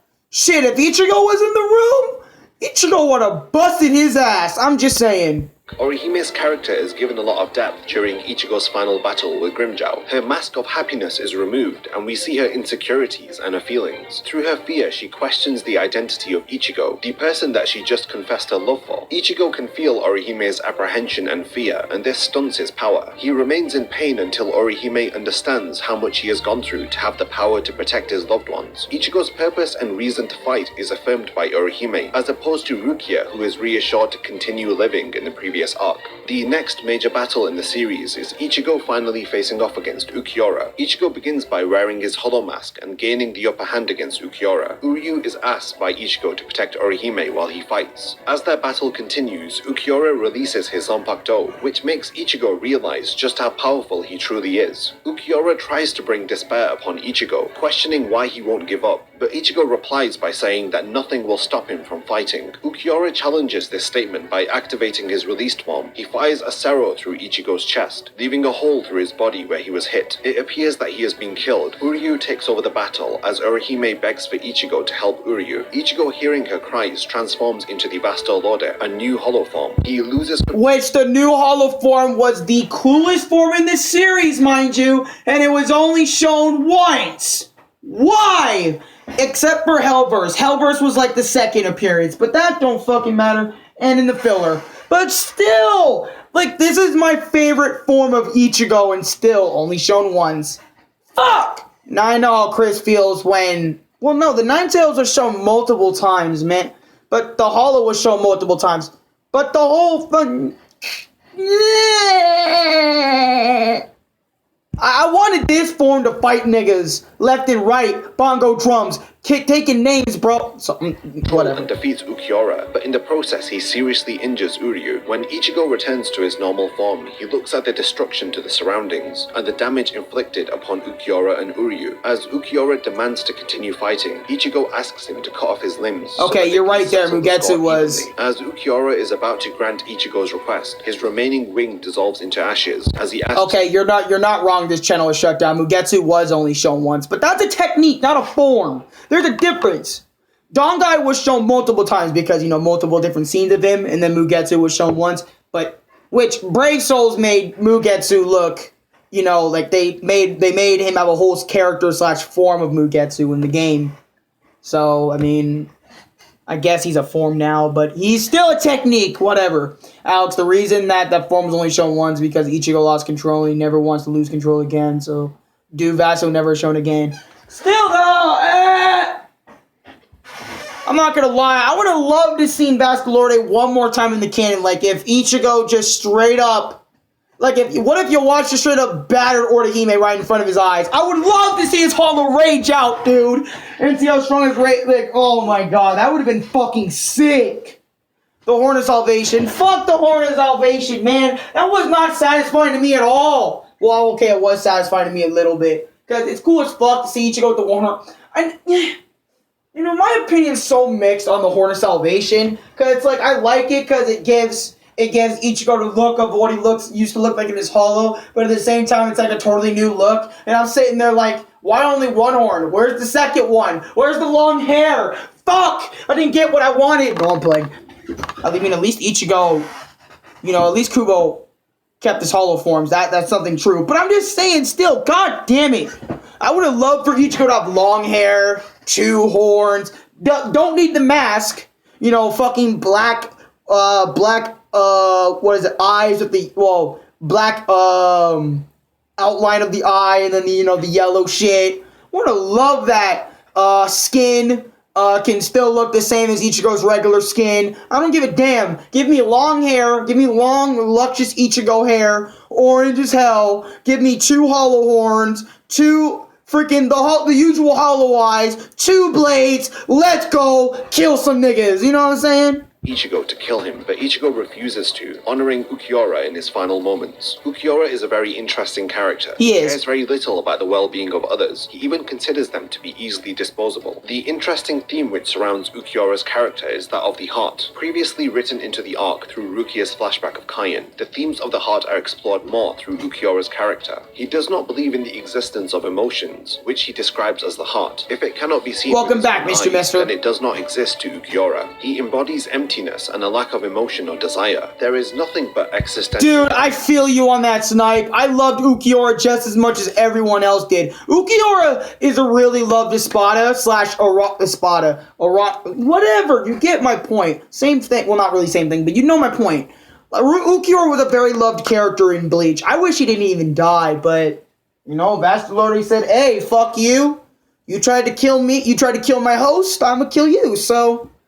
Thanks, Ukiura, for the best form of the series, by the way. Thank you. Despair within this nihilistic character. And thank you for being such a phenomenal character. Or Ichigo's persistence in the face of despair. We see just how little Ukiura relates to these concepts. Saving Orihime from the loneliness of captivity is the driving motivation for Ichigo and company. Ironically, Ukiura, who has been tasked to watch over Orihime, endured loneliness tried to hold his hand and he died. He was somewhat saved from a lonely existence that's by fucked. Aizen. As he holds Orihime captive, he makes her endure the very emotion which formed his own character. Ukiura doesn't understand the concept of the heart. When he asks Orihime if she feels afraid, Orihime says that she does not. She knows her friends will help her because her heart is with them. Orihime felt fear for the well-being of her friends while they tried to save her. She understands that her friends must be feeling the same way about her too. If the tables were turned and her friends were held captive, she would risk everything to save them. She describes the sensation of feeling the exact same way as someone else, how 2 hearts beat as one. When people leave a piece of their heart with others, just as Kaien's heart is with Rukia, or how Orihime's heart is with her friends. Ukiura tries to relate this metaphysical feeling to raw reality. By asking Orihime if he rips her chest apart, will he find the heart? Or if he cracks open her skull, will he find it? Ukiura, having felt nothing but loneliness, has never left a piece of his own heart with someone. His incapability to understand the heart arises from his own loneliness. Ukiura's loneliness stems from his acceptance of fate and despair. He is confused by Ichigo, who doesn't accept their differences in power, thus refusing to accept fate. Ukiura knows that fate favors the stronger opponent. He fails to understand Ichigo's resolve, the heart which is leading Ichigo to challenge fate itself. Ukiura tries to instill despair and fear into Ichigo, the very concepts he has been battling with throughout the entirety of this arc. True despair for Ichigo arises through his inability to protect his friends, due to having no control over his inner hollow. During this arc, Ichigo becomes a monster when he transforms into the Vasto Lorde form. He arrives to a place without reason and becomes that which cannot be reasoned with. Oh, I love the moment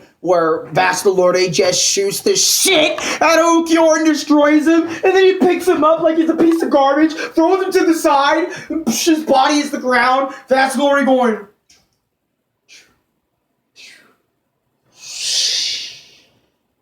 About to stab his fucking neck, yo. I'm about to say, yo, this nigga ain't playing anymore. I love this nigga. That's literally the exact reason why I love VL over... Well, I mean, the Nine Tails and, you know, Ichigo's Inner Hollow really serve the same purpose, because for the most part they do, until the end of their stories, respectively. Form slaughters Ukiura and almost kills Uryu. This is a total regression in Ichigo's character, as he loses control of his hollow. When Ichigo comes to his senses, he realizes what he has done. Ichigo wants to honor Ukiura's request to end their battle, but only as equals. Ichigo admits it was a mindless hollow who took over him. He distinguishes himself from the monster, but also choosing not to attack Ukiura as he is fading away. Ichigo maintains his humanity. When Ukiura is defeated, he asks Orihime if she is afraid of him, to which she replies no, she is not afraid. upgrade. The significance of this moment cannot be understated. This is Ukiura forming his first connection with someone. He has in fact left a piece of his heart within Orihime. Ukiura reaches his hand out to Orihime. As she reaches for it, his hand disintegrates into ash. Ukiura understands how Orihime's outstretched hand is the embodiment of the heart. Orihime signifies she is entrusting her heart with Ukiura as she reaches out for him. Ukiura's hand turning into ash just before Orihime can... I've really... Goddamn Orihime. Hold it. She'll... No wonder why niggas, like...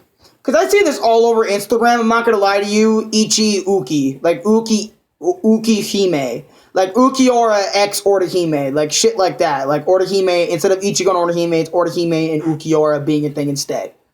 I see what people are talking about now. Was that as he is fading away, Ukiura's heart Before I didn't will quite always understand. remain within Orihime. Even when I watched the scene, but now I his do. conclusion, Byakuya tells Ichigo that protecting Karakura Town is his duty. He leaves Hueco Mundo with Captain Unohana, who explains Ichigo is the only one who has not seen Aizen's Shikai, an advantage which will help him to defeat Aizen. Arriving in Karakura Town, Ichigo attempts to defeat Aizen in one decisive attack, but he easily blocks it. Aizen faces off against the Gotai 13 and the Vizards, until Ichigo confronts Aizen with his hollow mask on. Aizen reveals to Ichigo that he has known about him since the day he was born. All of Ichigo's battles up until now were orchestrated by Aizen. As he is about to reveal to Ichigo who he really is, Isshin appears, interrupting Aizen. This is when Ichigo learns that his father is a Shinigami. We also learn that the real power of the Hokyoku is to fulfill the... Bro, when Ichigo learned that she was a Shinigami, Ichigo was like, what the fuck is going on? You know what I mean? Because he just thought of Isshin as a regular old dude, okay? He just thought of Isshin as just his dad. He didn't think of him as a Shinigami or anything like that. He didn't even know that,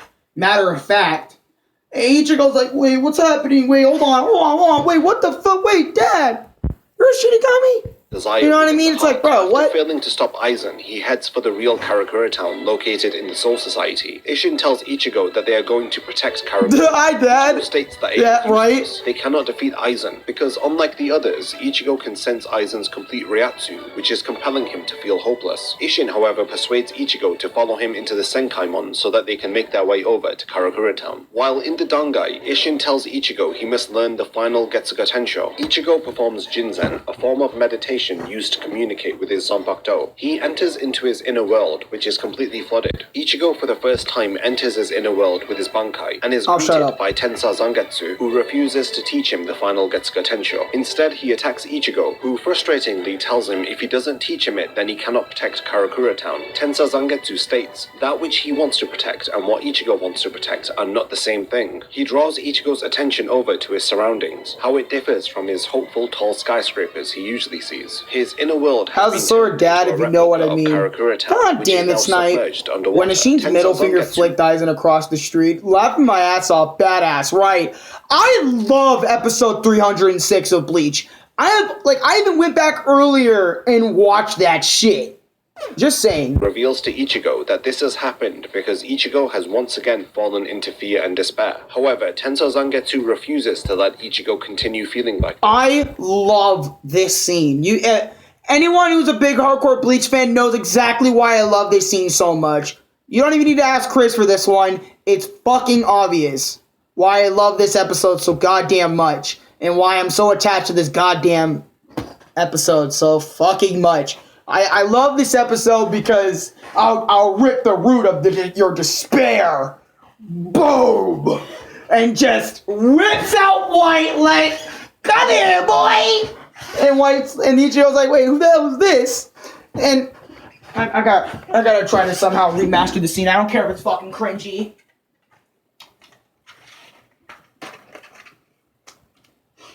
I don't care how cringy it is. I don't care. Low-key, he's sitting there like, wait, Ichigo's like, who are you? You know, you don't remember me?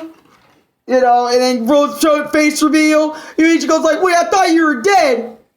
And he's like, motherfucker, I ain't dead. Bitch, you just temporarily stopped me. That's what you did. And then puts the mask back on like a badass. And then Ichigo and him have a fucking talk for a bit, I mean, hold on. Oh shit, I'm scared. Oh! Woo! About to say, did I lose you? About to say, I'm about to scare. Anyways, well, let's continue. The source of Ichigo's despair. Ichigo sees his inner hollow as a Vasto Lorde, the same form that Ichigo turned into against Ukiura. He thought that he had defeated his inner hollow in their last encounter, but his inner hollow reminds him that if he wants to control this hollow power, he needs to stay alive. Tensa Zangetsu tells Ichigo that the form he sees is what overwhelmed him in his battle against Ukiura. He ended up losing his sanity, and this is what Ichigo fears. This is also preventing him from holofying properly. Tensa Zangetsu and Ichigo's inner hollow merge as one. They tell Ichigo that they are two parts of the same being. I still don't have this unit in Brave Souls! Even though I did quit the game. Attacking Ichigo, the holified Tensa never got this unit. I don't know why, but Brave Souls never wanted me to have him. Ichigo stops fighting back and allows Tensa Zangetsu to run his sword through him. He is congratulated for accepting Tensa Zangetsu's blade, as this was the only way for Ichigo to acquire the final Getsuga Tensho. Ichigo feels no pain from being impaled, as the Tensa Zangetsu blade has always been a part of him, so it won't hurt Ichigo as long as he accepts that part of himself. Ichigo acquires the final Getsuga Tensho and learns that once he uses the technique, he will lose his Shinigami powers. After having learnt this new technique, Ichigo now confronts Aizen and takes the upper hand, clearly displaying his Ichigo was such abilities. a badass. He eventually activates the final Getsuga Tensho and uses a technique called Mugetsu, which defeats Aizen. Urahara promptly binds Aizen in a Kido spell, as Ichigo falls to the ground, gradually losing his Shinigami powers. A month after the battle with Aizen, Ichigo loses his Shinigami powers, and his Reiatsu begins to stabilize, causing him to completely lose the rest of his spiritual powers. As he loses the ability to sense spiritual pressure, he also begins to find it harder to see Rukia. He thanks her as they say goodbye, while she fades away from his sight. When Ichigo first arrives and faces off against Aizen, he is questioned by Aizen, who asks him what exactly is he fighting for. He reminds Ichigo that the fact that he is here must mean that Orihime is still alive. None of his friends have died. Aizen asks if he can truly hate him under these circumstances. Ichigo cannot attack Aizen with hatred. It's impossible for Ichigo to hate him. Aizen states he is attacking merely out of a sense of duty. Aizen continues to taunt Ichigo by telling him he cannot protect anything without hatred. He refers to Ichigo's friends as dead weight. They are a distraction to Ichigo becoming stronger. Presumably, Ichigo is still shaken by his Vasto Lorde transformation, so is reluctant to transform into his hollow form. This explains why Ichigo didn't use his hollow mask when he first attempted to surprise attack Aizen upon arriving to the battlefield. These taunts seem to unnerve Ichigo. It's like he realizes his fear of losing control of his hollow has returned. Aizen calling Ichigo's friends dead weight defeats the whole point of Ichigo even holding his blade. He does so to protect his loved ones, but how can he protect them with a power that he fears? Ichigo is reassured by the Gotai 13 and the Vizards that they will fight to protect Ichigo, but Ichigo feels difficulty in trusting them. Ichigo still wants to shoulder all of the burden of defeating Aizen. Ichigo is reassured that everyone in this battle has a reason to fight Aizen. Ultimately, that reason is to save the world. Ichigo believes in the Gotai 13 and the Vizards. He watches them attack Aizen with determined eyes, waiting for the opportunity to catch Aizen off guard, taking full advantage of not having seen Aizen's Shikai to land a surprise attack. When Aizen reveals to Ichigo that he orchestrated all of the events in his life, Ichigo asks Aizen when did he become convinced that Ichigo would be a good subject for his research. Aizen reveals to Ichigo that he knew about him from the moment he was born. Ichigo was born special according to Aizen. He tells Ichigo that he was born a human and we assume Aizen would have finished his sentence with Shinigami. Even Ichigo believes this, but this is not the case. Isshin expects Ichigo to have questions regarding him being a Shinigami, but Ichigo shows maturity by respecting his father's decision to hide the fact that he was a Shinigami all along. Ichigo tells his father that he will wait until he wants to tell him the truth. Ichigo doesn't want him to say anything until then. Kubo shows that Ichigo learnt this from Rukia when she respected Ichigo's privacy back at the start of the series, calling back to Ichigo's encounter with the Grand Fisher and the death of Ichigo's mother. When Ichigo arrives in his inner world, he is attacked by Tensa Zangetsu. Isshin, who watches Ichigo meditate, predicts that this would occur. Through his own experience with his Zanpakuto, he knows that this is a technique that Ichigo's Zanpakuto will not want to teach him. Just as Isshin had said, Tensa Zangetsu refuses to teach Ichigo the final Getsuga Tensho. Ichigo needs to learn this technique so that he can defeat Aizen, but Tensa Zangetsu shows no sympathy for Ichigo's ordeal. He doesn't care about what Ichigo has to protect. He further elaborates that the two of them want to protect different things. spit We something can out only real assume quick. that Tensa Zangetsu At the same time, I had to does not want sneeze, teach so I made Ichigo that the sound. I was like, what the potential fuck? because it conflicts with what he desires to protect. Sorry about Ichigo is that. completely confused. He questions why his Zanpakuto was lending its powers to him. What was motivating Zangetsu to give Ichigo power this whole time? In a surprising revelation, Tensa Zangetsu demands Ichigo to look at the state of his inner world, how the tall skyscrapers which peaked into the hopeful skies had vanished. Instead, they have been replaced by scenery from Karakura Town. This smaller world quickly became submerged by the ongoing downpour of rain. But why though? Tensa Zangetsu explains that his rain kept falling upon his inner world. When Ichigo fell into despair, he stopped progressing forward like he naturally does. This trait is represented by the tall buildings which previously filled his inner world. Ichigo shockingly realizes the truth behind Tensa Zangetsu's words. Refusing to let Ichigo continue feeling like this, Zangetsu pulls out the source of Ichigo's despair. Ichigo stares at his inner hollow like he has just seen a ghost. Ichigo had thought he got rid of this monster. Ichigo pretty much dying at the hands of Ukiura caused his inner hollow to re-emerge. The king has returned, so it would seem. This is the first time Ichigo has seen his Vasto Lorde form. Tensa Zangetsu explains that this is what he transformed into to defeat Ukiura. This is the form that Ichigo is afraid of, the cause of his despair. Ichigo fears this form due to its destructive urges. Ichigo's heart and mind were completely muted. He had no control over the power this Vasto Lorde form unleashed. This affected Ichigo to the point that he couldn't even summon a Hollow Mask to appear when he was facing off against Aizen. Ichigo asks if he will have to fight Hollow Ichigo once more, but Tensa Zangetsu reveals that he will be fighting both of them merged as one. Hollow Fight Tensa Zangetsu reveals that the two of them were always one. They both are Ichigo's power. This is something vital to understanding Ichigo and his powers. Kubo here teases the truth behind Ichigo's powers, but he fully explains this later in the series. Ichigo notices that Hollow Fight Tensa Zangetsu could have defeated Ichigo from the start of their battle due to the difference in their power, so why hasn't he? During their battle, Ichigo can feel loneliness emanating from his Zanpakuto. When Ichigo understands he has to accept Tensa Zangetsu's blade, he finally acquires the final Getsuga Tensho. Tensa Zangetsu, who is crying, reveals to Ichigo the reason why he didn't want him to learn this technique. He is crying because that which he wants to protect is Ichigo. Tensa Zangetsu knows that if Ichigo uses this technique, then Ichigo will lose his Shinigami powers. He already knows the pain that this will cause Ichigo, who throughout the series has used these powers to protect his loved ones. The tears of Tensa Zangetsu foreshadow the struggles that Ichigo would endure in the upcoming Fullbring arc. With the defeat of Aizen, the story has concluded its longest running arc. Critics of Bleach are under the impression that with the defeat of Aizen, the story has concluded and apparently has... Oh my god, I remember niggas actually talk... If you guys remember, there was a stream, I think. I remember playing Warframe with, DBZ, something. UK something Sean. He used to be like a Dragon Ball channel. A friend I used to know. From back then. They were talking about Bleach and how it just should have ended right at Aizen. I remember those guys were talking about it, basically saying the Fullbring arc was trash. 1,000 Year Blower arc was mediocre / alright. And it just was like, I didn't know Bleach at the time, so I didn't really basically give a fuck. But now, since I know Bleach and give a fuck about it, I'd be like, hey, bitch, you're wrong. The Fullbring arc was fantastic, and the 1,000 Year Blow arc was good. That's what I would have said if I actually knew Bleach. Go now, but this couldn't be further from the truth. I previously mentioned that Isshin has yet to speak to Ichigo. I don't really remember his name too well. That he was a Shinigami a secret. We have yet to. It was something Sean something. Losing his powers, and ultimately we have been teased by Tensa Zangetsu about the origin of Ichigo's powers. We don't understand at this point in the series what he means by saying his hollow side and Zangetsu are one. How is it that his inner hollow and Tensa Zangetsu were always one? To assume that the defeat of Aizen was the only objective the series was headed towards is really conceited. Kubo has set up plot points which he has yet to elaborate upon. For anyone paying attention to the story, this is evident. Ichigo losing his powers. Hey, don't go and attack him for it. All right, don't do any of that. That's all old shit. All right, let him think what he thinks about the series. You know, we gotta let niggas who have other opinions think what they want. You know, but at the same time.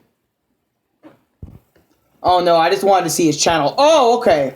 The emotional weight that this carries is foreshadowed by Tensa Zangetsu crying. The Aranka arc concludes with Ichigo struggling with fear and finally overcoming it. Putting a stop to Aizen and his plans was an all-or-nothing battle to save the world. A battle which cost Ichigo everything. 見せてやれイチゴ絶望では貴様の足は止められぬということ loss. The Fullbring arc occurs 17 months after the defeat of Aizen. This arc is widely thought to be the weakest arc of Bleach, some even holding it responsible for the supposed downfall or drop in quality of Bleach. I want to explain the purpose of this arc, the overarching theme, and analysis of— And yet this arc all the way to the end was better animated than the last arc. I just had to say it. Like, if Bleach is supposedly dying, then why was the Fullbring arc, like, the best out of everything, animated-wise? Why did it look so crisp? Fuck! The Fullbring arc looks better than some of the animes that come out today! And it came out fucking years before it! That shows Bleach's animation team, spot on. Sure, there might be a few scenes here and there that give Bleach the lazy work, but hey, at least most scenes are all detailed, really good, drawn really well and everything. What story Kubo was conveying through this arc. This arc begins with Ichigo continuing his life as a student. He even has a part-time job now. Ichigo, although having lost his Shinigami powers, still has considerable strength. What made this arc, what made this arc I like so much is I actually, last year, I went to a library and to do this testing. And while waiting for the testing, I found manga. And Bleach manga was there. And the first manga that I read was 1,000 Year Blood War and then Fullbring.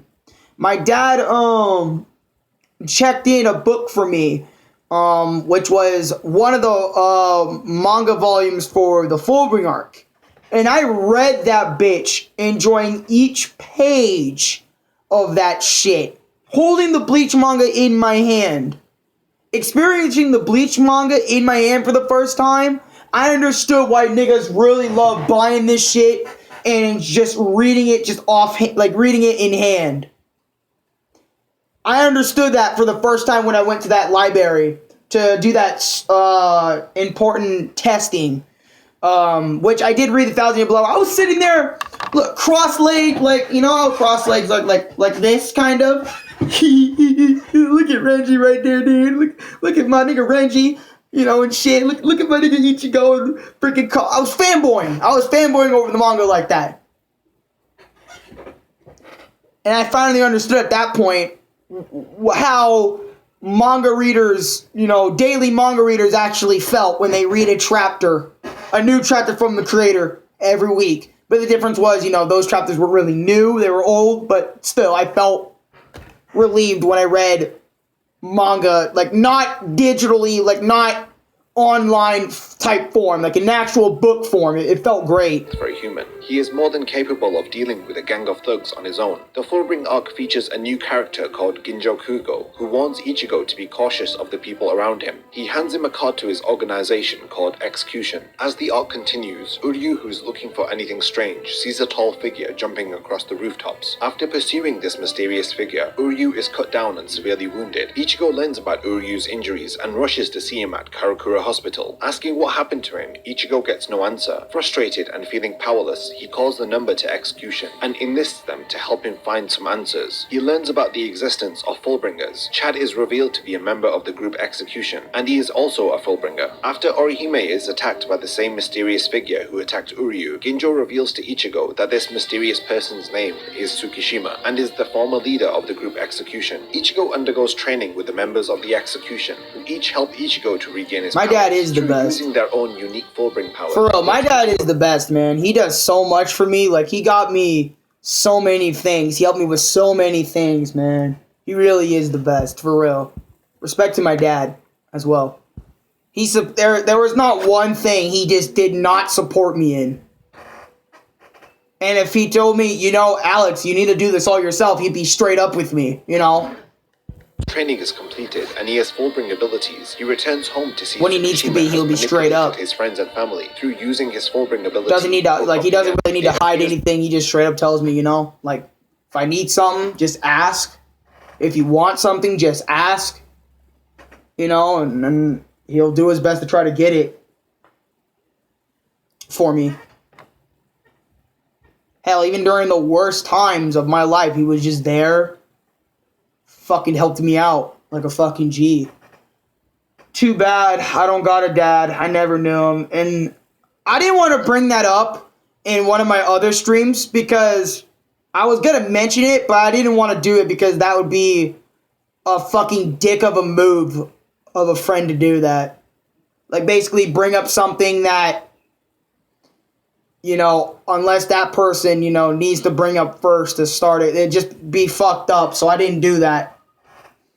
But fuck, bro.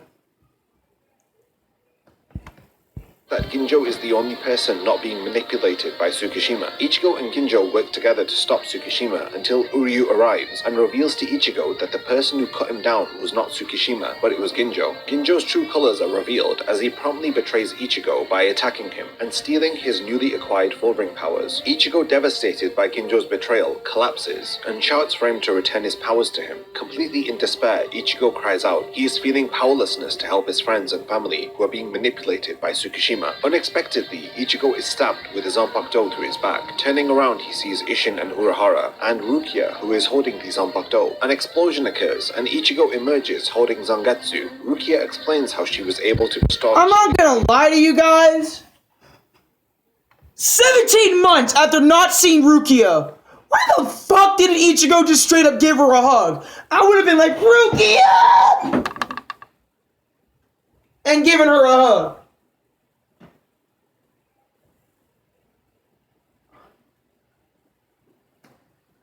My dad's mom passed away before I was even born, and I never got to meet my dad's dad. He passed away in 2015. Only my grandmom on my mom is still around. Damn, that's fucked, bro. I feel it.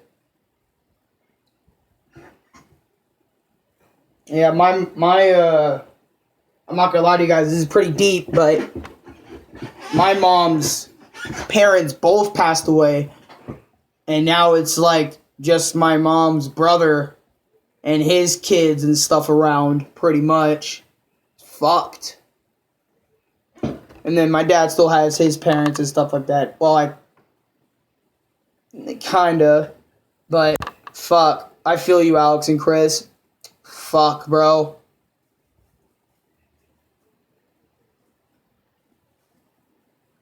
But anyways, as I was saying, if I saw Rukia, I'd go up and hug her, bro. I wouldn't even care. I'd probably be all huggy. Because it's like, I didn't see, it's like you didn't see your friend in so fucking long. My great uncle passed away just last year and nobody even fucking told us. Are you serious? That's fucked up. That's really fucked up. If someone didn't tell me that my my uncle or just anyone in my family passed away and they just told me so, like, they didn't even just tell me, they just didn't even bother. That's just fucked. That's, like, worse than, because when you tell if you don't tell someone passed away on you like that, that's just, like, gonna make them be like, oh, I wonder, you know, what this family member is gonna, like, you know, I can't wait to show, like, my uncle this, you know, and they're like, oh, and they're trying to keeping that from you, and you're going, and you know, they get a weird vibe. It's just a horrible thing, dude. That's not fucking cool, in my opinion. Like, straight up tell me. I know it's painful, but you gotta tell them, bro. That's just putting more pain on the person that doesn't know. You know what I mean? Than just tell them straight up. That's like me, like, what? You get my point. Powers through the help of the Gotai 13. Anyways, we gotta continue this. Arrive to aid Ichigo. Hitsugaya reveals to Ichigo that the very first substitute Shinigami was Ginjo Kugo. Ichigo battles Ginjo, while the Gotai 13 members battle with the Fullbringers, who have been powered up by Ginjo sharing Ichigo's Fullbring with them. Ginjo reveals to Ichigo the true purpose of the Shinigami badge, how the Soul Society uses it for surveillance. He attempts to persuade Ichigo he is fighting the wrong enemy. Ichigo, uninterested in Ginjo's relationship with the Soul Society, uses his Bankai. But now I'm getting but emotional, Ginjo also right? proceeds to activate his own Bankai. After clashing several times, Ichigo has the upper hand. He deals the final blow to Ginjo, who falls to the ground and dies. Tsukishima, who then attempts to kill Ichigo, also succumbs to his injuries and dies. Ichigo visits the Soul Society as the arc concludes and meets the Gotai 13 captains. He requests to bury Ginjo's body in the human world. Lastly, he bids farewell to Rukia and heads back to Karakura Town.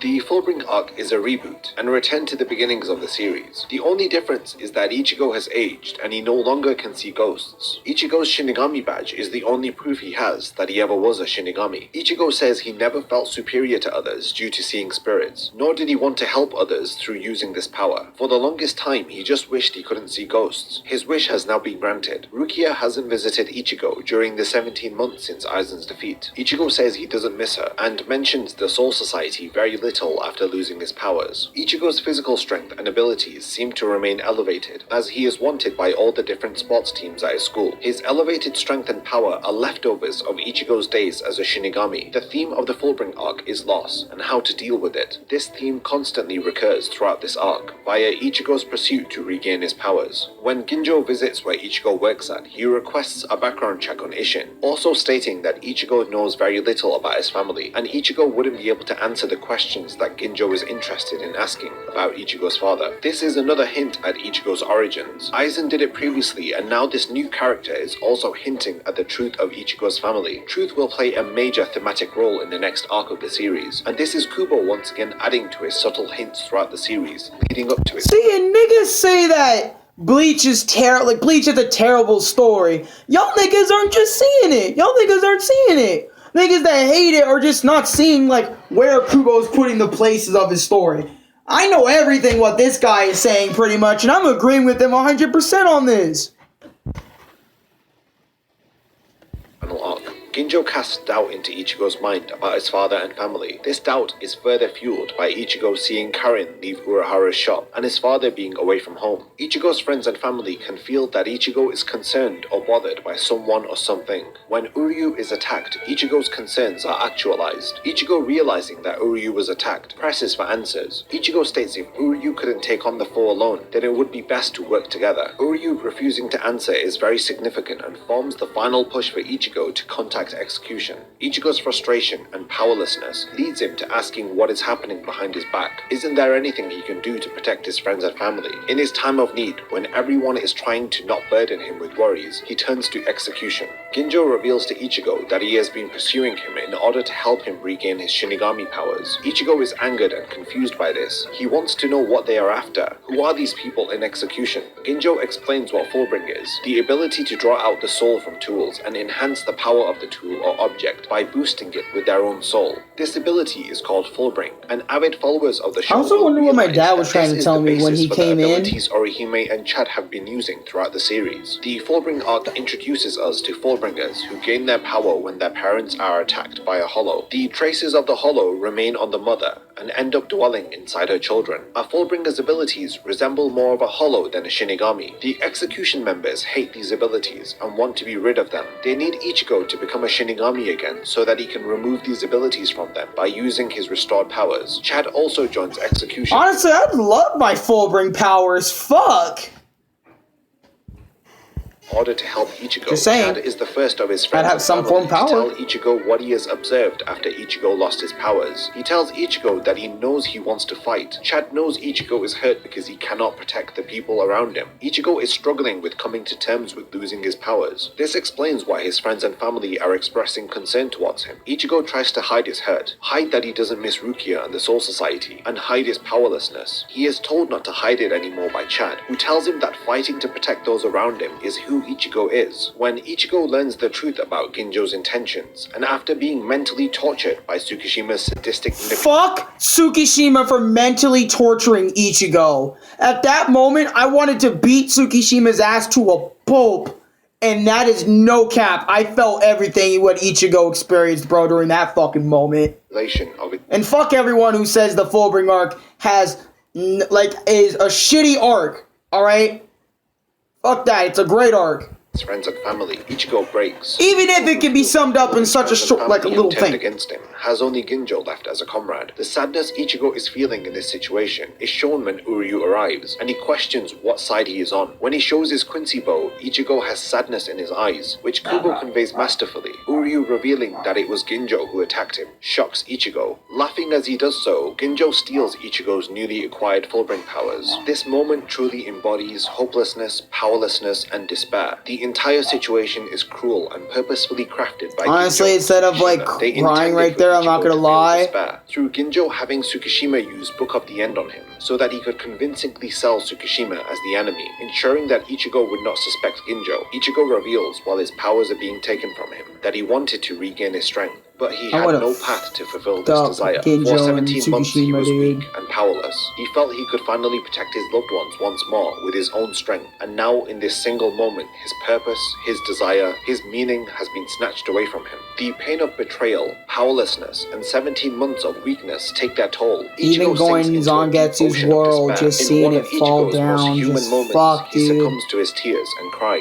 Tears running down his face, Ichigo, in a final desperate attempt to fight back, demands for his powers back. When he is stabbed and turns around to see Urahara and his father, he assumes they too are being manipulated by Tsukishima. Blinded by his despair, Ichigo thinks this is the final kick while he is down. Kubo draws Ichigo with such sadness.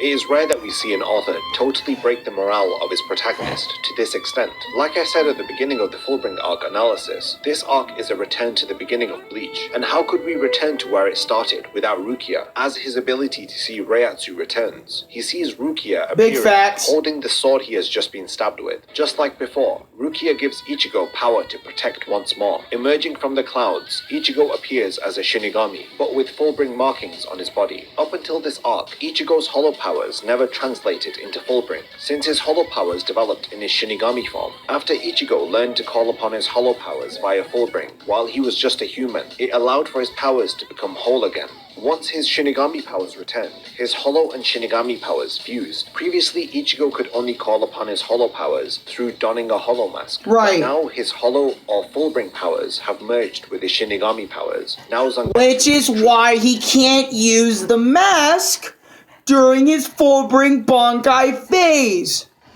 I get it now. I get it now. That is why.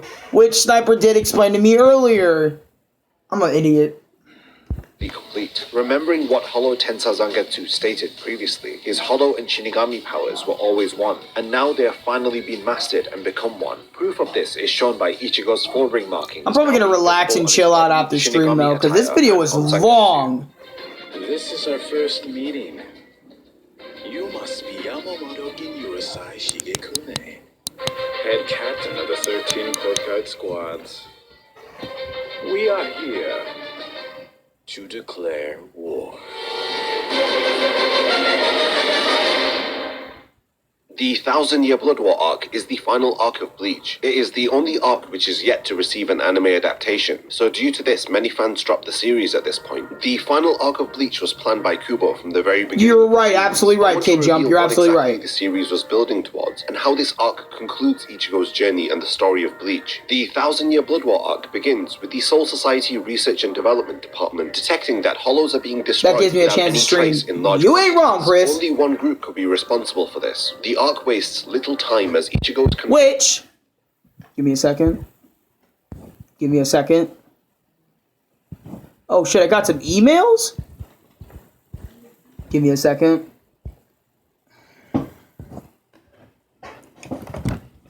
Go subscribe to Killer Rene Shine God 189. For more content. Check him out.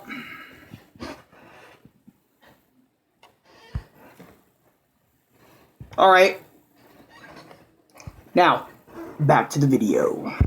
By a strange man called Eben. Meanwhile, in the Soul Society, the citizens have also been found to be disappearing. While all of this is going on, Head Captain Yamamoto is visited by several masked men who declare war against him and the Soul Society. The group revealed themselves to be the Wanden Reich, stating that the Soul Society will be destroyed in 5 days. Back in Karakura Town, Ichigo notices that his opponent Eben is using a Quincy cross. As Ichigo activates his Bankai, Eben attempts to steal it with a medallion, but he fails. Eben is surprised that he cannot steal Ichigo's Bankai. He loses the battle and is forced to retreat. Ichigo, later walking in Karakura Town, meets Nell, who reveals to him that something has happened in Hueco Mundo. He learns that the current leader of Hueco Mundo, Tia Haribel, has been held captive by a mysterious group. Ichigo and his friends, along with Urahara, agree to help Nell, but Uryu declines to join them. Arriving in Hueco Mundo, they discover the Arrancar are being slaughtered and held prisoner by the Wanden Reich. Ichigo and Nell discover the Wanden Reich captain, Kilge Oppi. He is hunting and defeating Arrancars. In the Soul Society, the research department confirms the identity of who is behind the impending attack. It is the Quincy's, and their leader is called Yuach. The Soul Society prepare for war after learning the identity of the intruders. Ichigo faces off against Kilge Oppi, who reveals to him that he is a high-level threat according to Yuach. Ichigo quickly realizes that his opponents are Quincy's due to their fighting techniques. While Ichigo is preoccupied in Hueco Mundo, Yuach informs his group of powerful Quincy's, the Sternritters, to ready themselves to invade the Soul Society. Kilge Oppi transforms into a new form called the Quincy Holy Form. Ichigo activates his Bankai, continuing to battle Kilge. Unknown to him, Yuach has just arrived in the Soul Society. Ichigo overwhelms Kilge, who tries to steal Ichigo's Bankai but is unable to. While Ichigo battles in Hueco Mundo, the Wanden Reich begin destroying the Soul Society and killing the Shinigami. Reiatsu is disappearing across the Soul Society. The lieutenants and captains join the battle, facing off against the Sternritters. Renji and Byakuya battle the Sternritter called Asnot, who instills fear into his opponents. The captains are all outmatched by the Sternritters, as their Bankais are rendered useless the moment the Sternritters steal them by using their medallions. Urahara learns that the Soul Society is being attacked by Yuach's army, the Wanden Reich. He informs Ichigo, who proceeds to rush to the Soul Society, but he is trapped in a Reishi prison by Kilge. Ichigo's Bankai Tensa Zangetsu cannot be stolen. He is the best chance that the Soul Society has. But Ichigo is trapped and unable to save the Soul Society, which he can sense is in grave danger. He tries to break the prison but is unable to. He can hear the suffering of the Shinigami waiting for him to arrive. The Sternritter Asnot steals Byakuya's Bankai and uses Zenbon Sakura Kageyoshi against him. Renji is unable to help as he is also overpowered by Asnot. Byakuya, still standing after being lacerated by his Bankai, begins being attacked once more by Asnot. His own Bankai is cutting through his body. Byakuya lays against a crater covered in his own blood, apologizing to Rukia and Renji, as it appears he has died. Head Captain Yamamoto is also defeated by Yuach when he steals his Bankai and cuts him in half. Yuach now orders the Sternritters to destroy what's left of the Soul Society. They kill the remaining Shinigami in a brutal one-sided attack. As Yuach decides to leave, Ichigo arrives. He visits Byakuya, who pleads with him to protect the Soul Society. Ichigo arrives to confront Yuach before he tries to leave. Ichigo attacks him, but this was easily one of the best encounters in Bleach.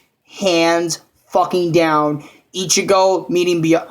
Dude! This is exactly why I love the moment where... This is exactly why I wanted Byakuya to die. Let me tell you why. Because if Byakuya would have died right there, that would have been the most perfect opportunity to start an arc off.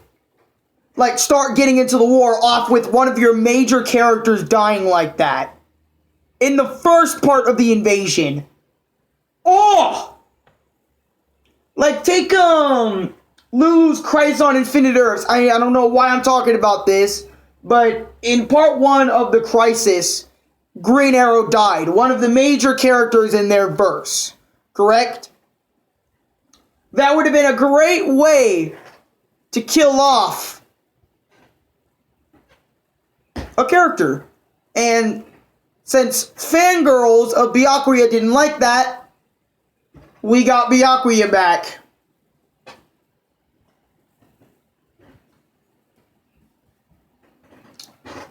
Case closed.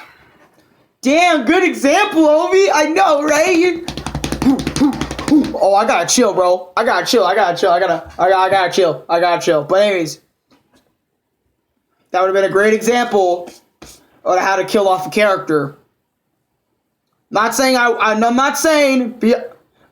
against Byakuya, but I wish he would have died there.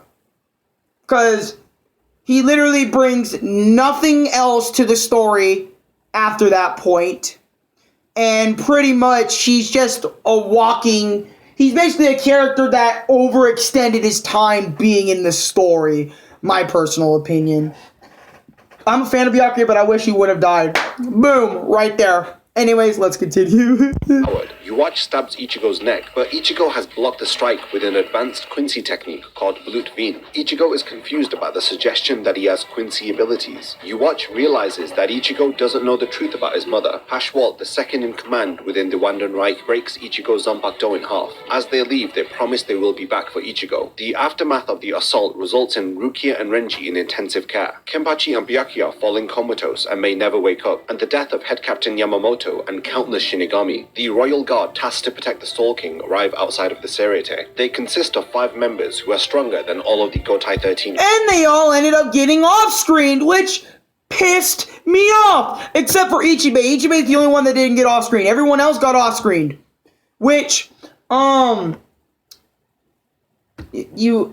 yeah. Combined, they arrive to take Byakuya, Renji, and Rukia to heal their wounds and recover their powers. Ichigo is also convinced to go so that his Tensa Zangetsu can be repaired. Ichigo and Renji are the first to be healed and begin their training. They train with Oetsu Nimaya, the creator of the Zanpakuto. He scolds them for misusing their Zanpakuto and tasks them to battle the anger of the Zanpakuto which are surrounding them. Nimaya will only reforge their Zanpakuto if they survive this trial. Asuchi, which are nameless Zanpakuto, are manifested within Oetsu Nimaya's domain. They begin attacking Ichigo and Renji. Their anger is manifested due to how Ichigo and Renji misuse their own Zanpakuto. Meanwhile, in the Seriete, Kenpachi begins his training with Unohana, the first Kenpachi. She attempts to unleash his true power by lifting the restraints he has subconsciously placed on them. Renji successfully completes Nimaya's trial. However, Ichigo has failed it. He is sent back to the human world so that he can learn the truth about his past. Isshin reveals to Ichigo how he met his mother, Masaki Kurosaki, how he found a strange hollow which attacked her. He was forced to link his soul to hers to prevent her from dying. When Ichigo's inner hollow finally awakened, Isshin's powers were restored. Ichigo also learns that his mother was defeated by Grand Fisher because Yuwatch stole her Quincy powers through Ashwalan. This technique is dubbed as the Holy Selection. Yuwatch used this to regain his powers during his revival. He steals the Quincy powers from impure or mixed-blooded Quincy's. Ichigo thanks his father. Now knowing the truth and with new resolve, he returns to select an Asuchi to become his Zanpakuto. Nimaya begins to forge Ichigo's new Zanpakuto. He explains how Ichigo's Zanpakuto spirit is represented by his inner hollow, while Zangetsu is the embodiment of his Quincy powers. While in his inner world, Ichigo learns that Zangetsu... This was the saddest part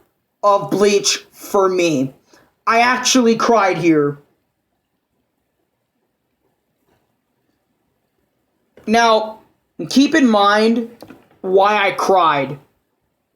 Me and Chris both explained this so many times, or just talked about it.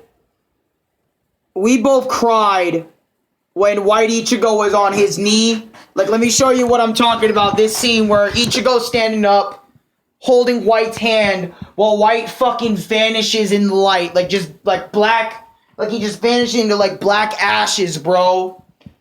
I cried there because you guys know how much I love White Ichigo. White Ichigo is my favorite character of the entire Bleach series. And now just seeing him vanish like that made me cry. And then the reveal of who Zangetsu really was made me cry too, because it shows how much... Yeah, we'll see it in the video, but you know what I mean. Those moments were really sad. And fuck, man. I think this stream's almost 3 hours. Yeah, it is almost 3 hours. Oh my... Bruh. I didn't even know that.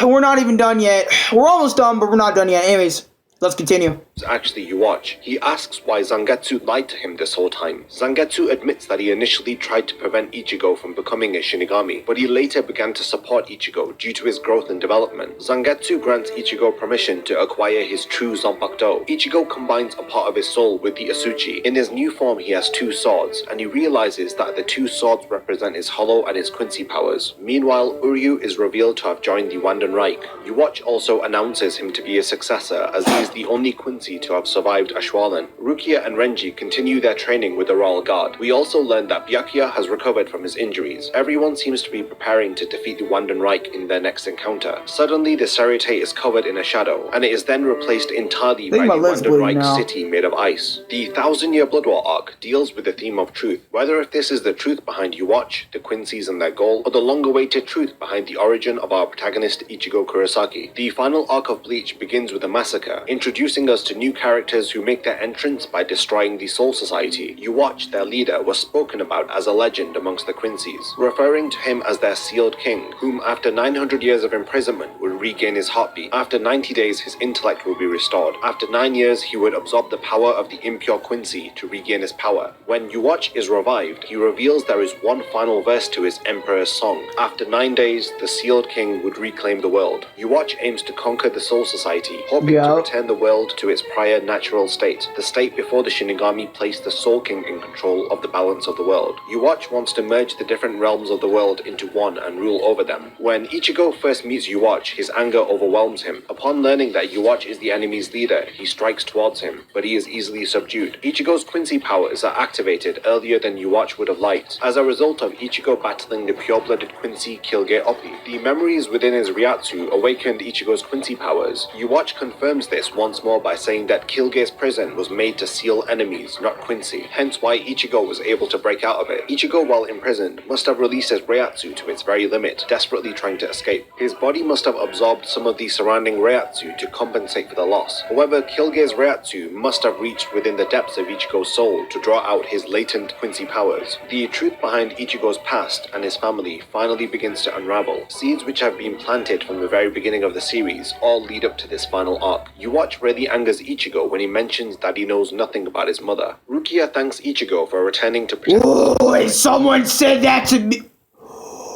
Oh, if someone said that to me, you don't know your own mother.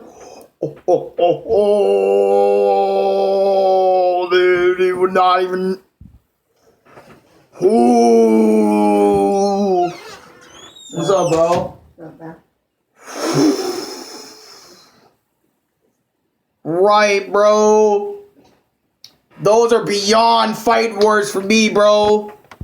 Oh, hell no. You Watch really angers Ichigo when he mentions that he knows I'm going nigga mode times 1,000 on that. For returning to protect the Soul Society, but Ichigo states he wasn't able to protect anyone. But Shinji reminds Ichigo that he chased away You Watch before he could have done more damage to them. Rukia notices something is bothering Ichigo. Oh, hell no. This time it wasn't his inability to protect. Rukia feels like Ichigo is hiding something. The revelation that he is a Quincy must have unsettled Ichigo. When Ichigo is told to come with the Royal Guard, he feels reluctant to leave due to his duty to protect. He is juggling between the real world, Hueco Mundo, and the Soul Society. Urahara contacts Ichigo to reassure him before he leaves for the Soul King's palace. He tells Ichigo not to worry about getting them out of Hueco Mundo. There is no need for that as his friends are in safe hands. Urahara directly speaks to Ichigo's concerns and pleads with him to act for his own sake from now on, advising Ichigo to think and act and do what he really wants to do. His friends are capable of protecting themselves now. Ichigo has been shouldering and worrying about them up until this point, all the while neglecting his own deep-rooted issues. Urahara must be aware that Ichigo is at a crossroads here. Does he run away from the truth, or does he face his past and come to understand just what he really is? He knows that if Ichigo acts of his own will by thinking about what he wants in this moment, he will grow stronger as a result of it. His will to protect those around him will lead him back to them. No matter what truth is revealed to him, Ichigo will not run away from this battle. When Ichigo isn't chosen by an Asuchi, he is sent back to the human world. Nimaya states that Ichigo needs to go back to his roots. He needs to finally learn who he is and where he came from. Isshin understands why he was turned away. Ichigo isn't able to heal his broken Bankai without knowing about himself. Remember Aizen's monologue?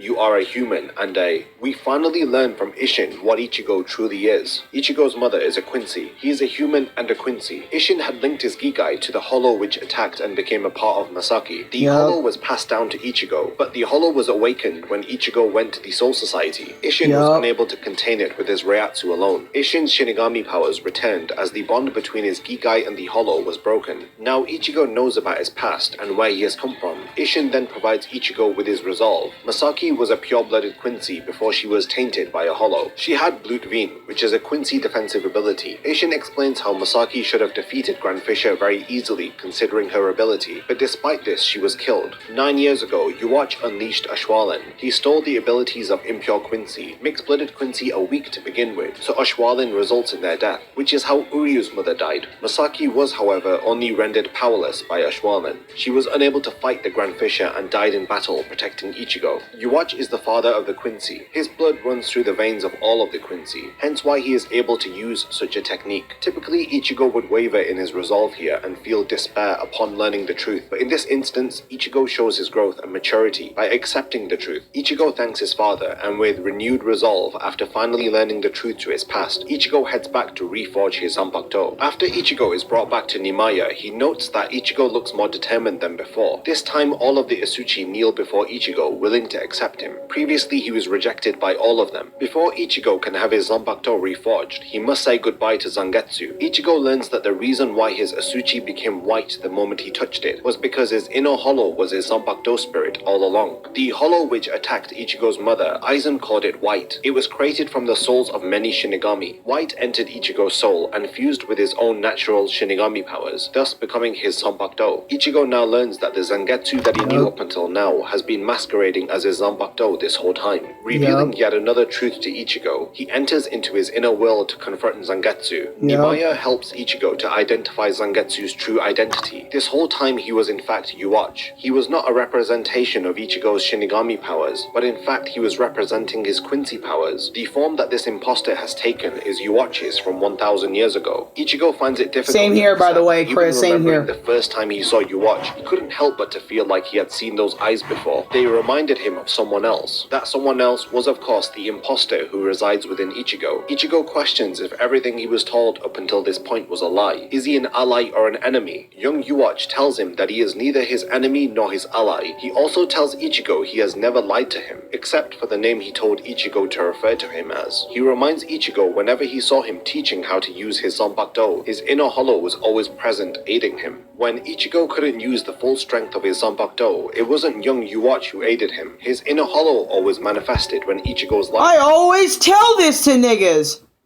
I always tell this to niggas when I say, yo, why Ichigo's the one doing most of the work?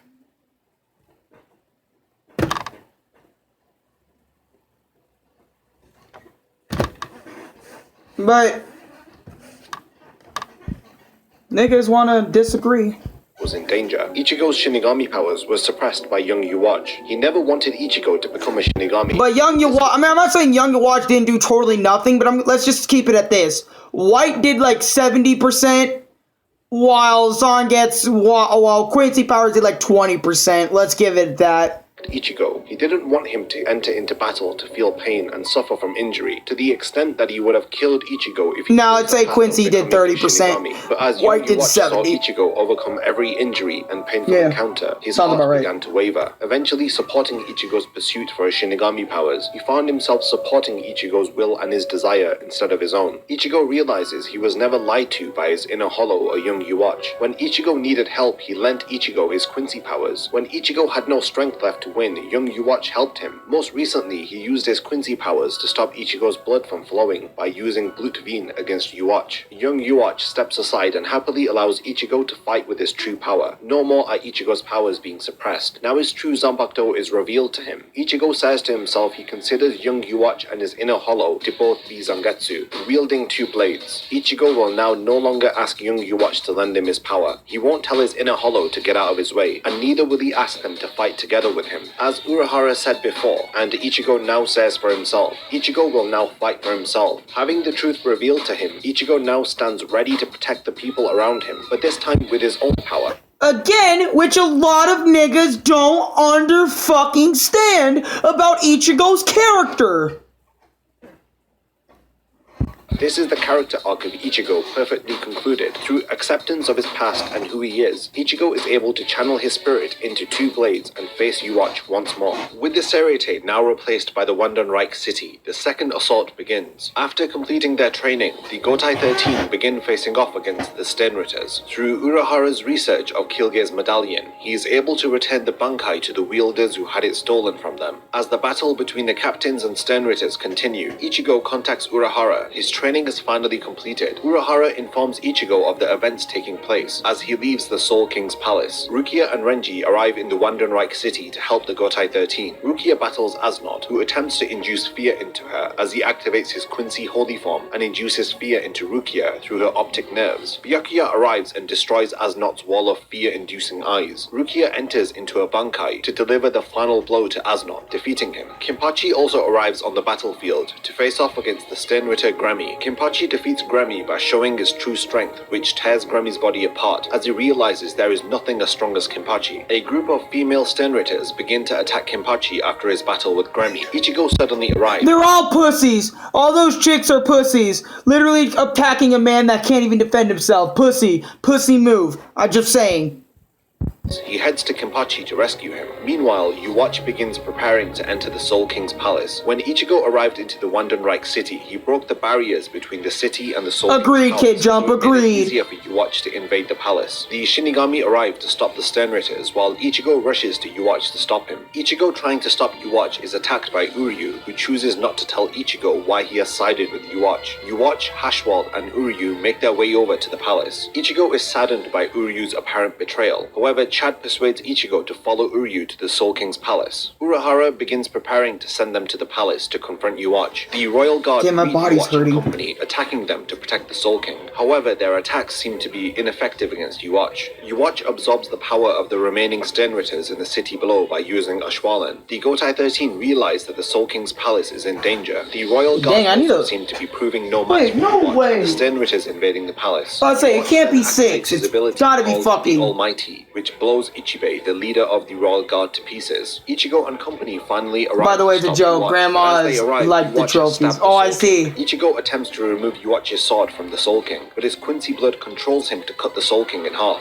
With the Soul King apparently dead, the human world begins having multiple earthquakes. Even the Serete begins to shake and fall apart. Urahara informs the Gotai 13 that the Soul King has been killed. Without him, the balance of the worlds will be at breaking point. Reality will crumble. In order to save the Soul King, Captain Ukitake sacrifices himself to the Soul King's right hand, Mimihagi, which had always resided within him. This momentarily halts the breaking of reality. Head Captain Shunsui visits Aizen where he is being held captive in order to recruit him to join the battle to stop Yuwatch. Mimihagi surrounds the Soul King, keeping the worlds from crumbling. Ichigo and his friends fail to protect Mimihagi as Yuwatch absorbs it, thus killing Ukitake. Yuwatch then absorbs the entirety of the Soul King and his powers, using it to transport the Wandenreich city to the royal palace. He replaces the royal palace with his own fortress, called Waterwelt. This new realm now belongs to the Quincy. The Gotai 13 members and Grimjow, who joins the battle, begin to battle the Stenritters, whom Yuwatch did not absorb through Ashwalen. Meanwhile, Ichigo and his friends leave to confront Yuwatch. Hashwalt, who now also possesses the Almighty, questions why Uryu has placed bombs throughout Waterwelt. Hashwalt attacks Uryu. Ichigo and his friends learn of Uryu's plan to destroy Waterwelt and confirm he planned to sabotage Yuwatch's plans from the inside. Realizing Hashwalt is in possession of the Almighty, Uryu urges Ichigo and company to attack the weakened Yuwatch. Uryu got a fucking overpowered move in this arc.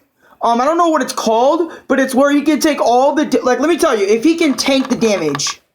Okay, let me get this through everyone's mind. If he can tank that damage... For example, like, all the damage you give Uryu, and if he's able to tank that shit, he can reflect all that and put the shit on you. Which is overpowered. But a lot of niggas took it out of hand and say, hey, Uryu can stop Goku because, he can use this ability against Goku. No, if Uryu can tank the attack, Uryu cannot take a universal spirit bomb or Kamehameha or anything Goku can do in later arcs. AKA Frieza Saga onward, because I don't know if Uryu is even planet... Actually, I'd say Uryu is like around maybe planet level. I'd say Uryu is around there, which is Saiyan Saga level characters. But, yeah. Moving on. The Almighty returns to Yuwatch just as he is confronted by Ichigo and Orihime. Ichigo begins his battle with Yuwatch. Isshin and Ryuken also arrive in Waterworld. Rukia and Renji also head over to help Ichigo. After absorbing Yuwatch's Quincy Reiatsu, Ichigo transforms into a new hollow form, which appears to be merged with his current form. Ichigo begins to overpower Yuwatch, who is forced to activate the Almighty, which injures Ichigo. Imagine what Ichigo would look like if he actually mastered his powers, though, dude. God, he'd be looking like such a G. He then activates his true Bankai, Tensa Zangetsu, for the first time. However, this proves futile as Yuwatch reveals that the Almighty allows him to see and alter the future of any outcome to favor him. Yuwatch breaks Ichigo's spirit, making him realize that he cannot alter fate, which Yuwatch now controls. Yuwatch proceeds to absorb Ichigo's Quincy and Hollow powers. He then unleashes a third and final Ashwaulen, which absorbs the remaining Sternritters, including Hashwal. Yuwatch then leaves via a portal. Orihime is unable to fix the now broken Tensa Zangetsu blade. The Fullbringer, Tsukishima, comes to Ichigo's aid. He cuts Ichigo, allowing him to be under the influence of the Book of End. Tsukishima creates a past in which Tensa Zangetsu was not broken, so that Orihime is able to fix the blade. Yuwatch, who arrives in the Soul Society, is confronted by Aizen. As Uryu's father... Oh, when Aizen had a moment there, that was the best welcome to my Soul Society. Come on, bro. Everyone hyped up that scene. Even niggas who didn't even like Aizen hyped up that scene. Come on. Uryu, an arrowhead called Still Silver. This arrowhead is created from the heart of a victim of Ashwaulen. A silver clot or thrombus forms within the heart of the victim. Ryuken... Okay, so they really did, I guess I was wrong about what I said earlier. I guess Kubo really did talk about the arrow. Never mind, I take what I stated from earlier back about how the arrow's bullshit. My bad, I'm sorry. Momentarily upon making contact with their blood. Ichigo arrives with Renji to face off against Yuwatch in one final attempt. Aizen helps by creating illusions of Renji and Ichigo attacking Yuwatch. Uryu fires the Still Silver arrowhead which nullifies Yuwatch's power, allowing Ichigo to deliver the final blow to Yuwatch, cutting him in half with his Tensa Zangetsu blade, killing Yuwatch. 10 years after the battle with Yuwatch, the Soul Society is finally restored after the damage Yuwatch inflicted upon it. Renji and Rukia... It took 10 years to repair all the damage Yuwatch has caused. Jesus Christ, that's a long time. I forgot about that too. Kurosaki. Look how... Hold on for a second. Let me rewind 10 seconds. This Tensa Zangetsu blade. Hold on a second. Yuwatch. 10 years after the battle 10 years, Yuwatch, we get the it. Soul Society is finally restored after the damage Yuwatch inflicted upon it. Renji... Can I just say, look how adorable Rukia looks here. I know it hit 3 hours, but Rukia's adorable. That's all I gotta say. Visit Kurosaki. And the niggas that say I don't love Bleach anymore just because I'm not making as much Bleach content as I used to, fuck off. Clinic to meet Orihime and Ichigo to watch Chad's upcoming boxing bout. Upstairs, the child of Ichigo and Orihime, Kazui Kurosaki, is confronted by Renji and Rukia's daughter, called Ichika Abarai. They both are revealed to have Shinigami powers, setting up the next generation of Shinigami as the story of Bleach concludes. Bleach had been leading up to Yuwatch as a villain as early as chapter 46, when Rukia explains to Ichigo why the Quincy were destroyed by the Shinigami. She describes Shinigami as maintaining the order. So, where people say everything doesn't make sense, Yuwatch came in doesn't make sense, this video literally says, kiss my ass, I got the fucking evidence, bitch. Pretty much. And to back all my claims up. In the Soul Society and the real world. An imbalance would cause the two worlds to shift, causing destruction to both realities. Shinigami maintain order by sending the souls of Hollows back to the Soul Society, but Quincy completely destroy a Hollow and its soul, thus causing the souls entering the Soul Society to reduce, causing a shift in balance. The very concepts of life and death would be combined when the two worlds tilt into each other. The early chapters of Bleach hint at Yuwatch's goal. Yuwatch wanted to rid the world from the concept of death, to cause this very shift in balance. Yuwatch condemns the way that Shinigami continue this cycle of life and death. In the end, Yuwatch's true purpose was to remove all life from existence. He resolved to create a new reality without death, where he will be the only being in existence. Ultimately, Yuwatch sacrificed all of his underlings, even his second-in-command Hashwal, to try and attain his goal. After absorbing their powers, Yuwatch selfishly declares he no longer needs Ichigo, his Quincy children, or the Sternritters. He could finally crush the Soul Society and the living world. Yuwatch menacingly unrelentingly tells Ichigo, Rukia, and Renji that he will find out their moment of greatest happiness in the coming future and kill them then, telling them that from this moment on, if they ever feel joy, then Yuwatch's promise to kill them will remind them of the fear of death. Every moment of happiness could now be their last. This inherent fear of a looming, unavoidable death is what Yuwatch is obsessed with. Ultimately, Yuwatch is afraid of dying. His true purpose is to remove the cycle of life and death, the very concept that is the backbone of Bleach as a series, and even... Damn. Even still, Pablo Escobar died. He still affects people now. He had his zoo of hippos and they're on the loose in Colombo like 10 years later, like you watch. He even looks like him. Are you serious? Our own reality. People fear the unknown. We don't know what to expect from it. Humans learn from their experiences, and they feel comfort through having some knowledge of their present experience. But place a human in an unfamiliar, unknown situation, then fear is an absolute certainty. Death is guaranteed for every human, so inherently the fear of death exists in all of us. Yuwatch fears death to the extent that he wishes to erase the very concept of it from reality itself. If people are no longer alive, then how can they fear death? Yuwatch planned for a utopia without the constant reminder of our own mortality. When Yuwatch is defeated, he tells Ichigo thanks to him, life and death will remain as they have been. People will continue to live with a constant fear of death looming for eternity. Aizen comments on Yuwatch's ambition, explaining how we deal with the fear of death. Aizen notes that in a world without a fear of death, people will no longer search for hope. There won't be a need for hope, since we would continue to exist just by living. Aizen compares a world without fear to our own. He says that in the current state of reality, we continue living persistently while fending off fear. We have a word that describes living in this manner. That word is called courage. Kubo has always had death as a main theme in the series, through the concept of hollows. A hollow is formed by a soul who is fearful of death. They are fearful to move on. Their souls linger to life. Their hearts become filled with regret. And it is their regret-filled hearts which form into the masks that hollows wear. Kubo through Aizen introduces us to a villain who wanted immortality, but in the end even Aizen understands why death is necessary in our world. Yuwatch had been planned as a villain from the very beginning of the series. The poems which feature in the first 2 volumes are a discussion of the themes behind this final confrontation with Yuwatch. Bleach Volume 1 begins with, "We fear that which cannot be seen," followed up in Volume 2 by, "People have hope because they cannot see death lingering behind them. That which we cannot see is death, and we have hope because we cannot see death lingering behind us." Kubo adds to his 2 poems through Aizen's final speech. Even if we see death lingering behind us, we can still have hope,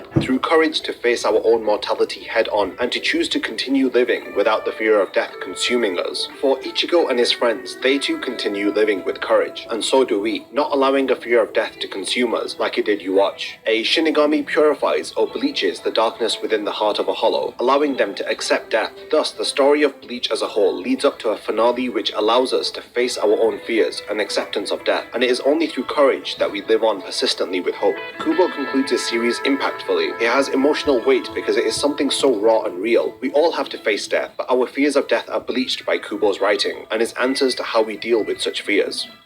So finally, after analysing the story of Bleach and its themes, it is clear that many of the misconceptions and myths surrounding Bleach are ill-founded. Claims of a lack of character development or lack in direction of story are nonsensical. There is clear direction in terms of story, and there is character development through each of the story arcs of Bleach. This is apparent if you are paying attention to the series. It is easier to blindly hate something than it is to spend the time to research, appreciate, and look into the deeper meaning behind it. I did mention at the start of the video that despite all of the praise that I have for Bleach, there are areas which I feel negatively impacted the series as a whole. The anime adaptation is how many fans have been introduced to the series, including myself. As an adaptation, it is not perfect. The Bleach anime consists of more than 50% filler material. It censors the violence depicted in the manga, and it doesn't include many of the character monologues which Kubo writes. Right, now I get why it's called Bleach too. Fuck.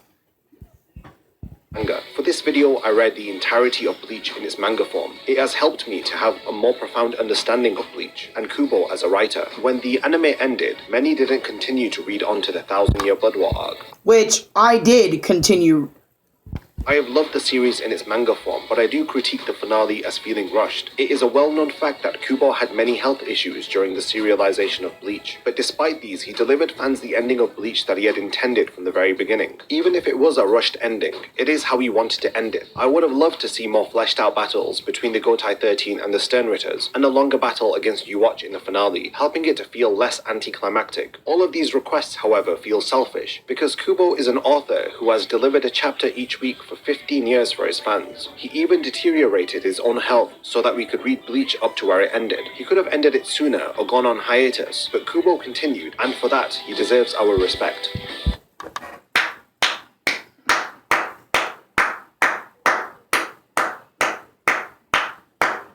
I gotta clap it up, bro. I gotta clap it up. What a fantastic video. Guys, go subscribe to this dude because he put his time, his effort, his research, everything into this video. Something, I mean, I'm not saying I don't put research into things, but something I can't even do, bro. I'm not even gonna lie to you. I can't put my mind to something. I mean, I can put my mind to stuff, but I'm just saying, like, I can't do research like this for hours upon hours upon hours upon hours upon hours on something. I just don't have the brain capacity for that. But this man right here researched the whole series of Bleach, debunked everything Super Eye Patch Wolf said in his own video right here. And that's what makes me love this video the most. Is that he debunked the video in his video and talked about the whole story of Bleach. Just everything. Wow, what a great 1 hour minute of my time. There's also some more that we're going to check out, but I wanted to pause. Oh, it's just like an ending, script, writing, and all that sort of stuff. You know what? We're going to watch till the end, but we're going to have it turned down so no copyright. Script writing. References, James Hansen, Clyde the Weeaboo, Super Eye Patch Wolf, Mr. Jagger Jack, all these Twitter names and stuff. Proofreading, Bleach Bliss, Motion Manga, Soul Madness, Fan Animation, Retro Rhino. He mentioned everyone. Wow. This video deserves 1 million views. He worked so hard on the video for an entire month. For an entire month, he worked on this video. Well, it's near 100K, so that's good for me. If I worked on a video for a whole month, I would want it to get like 100K, bare minimum. You know what I'm saying? What a fantastic video. Go subscribe to this man. Go subscribe right now. Right now, what I'm going to do is I'm going to put Chris's link in the description and the video link right there so you guys can check that all out. Wow, what a fantastic video. Oh my god.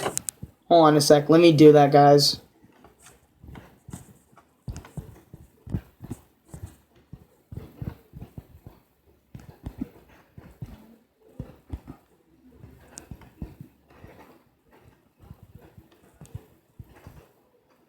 Original fucking...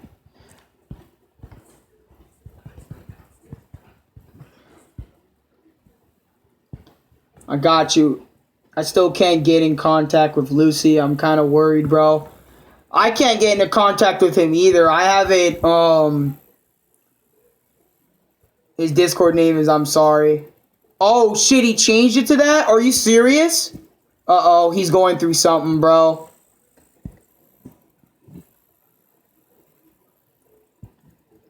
Lucy, as in Lucifer, not lying. I know you're not lying.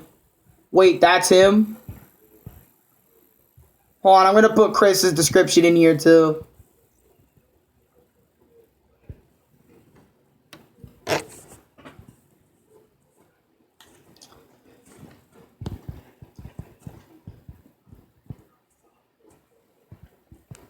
I don't know what happened. I think I fucked your name up again. I always fuck up Chris's name because I can't spell Renee right. Or Sharon Gone. Sorry for my hands being in the way. Let me get his channel there. And he's even said after my my live stream he's gonna go live. So that shows you guys got more content right there. Fuck, even his profile picture's black now. Seriously? I can't look at my notifications because I got an email right there. Shireen. Oh, God. I knew I fucked it up somewhere.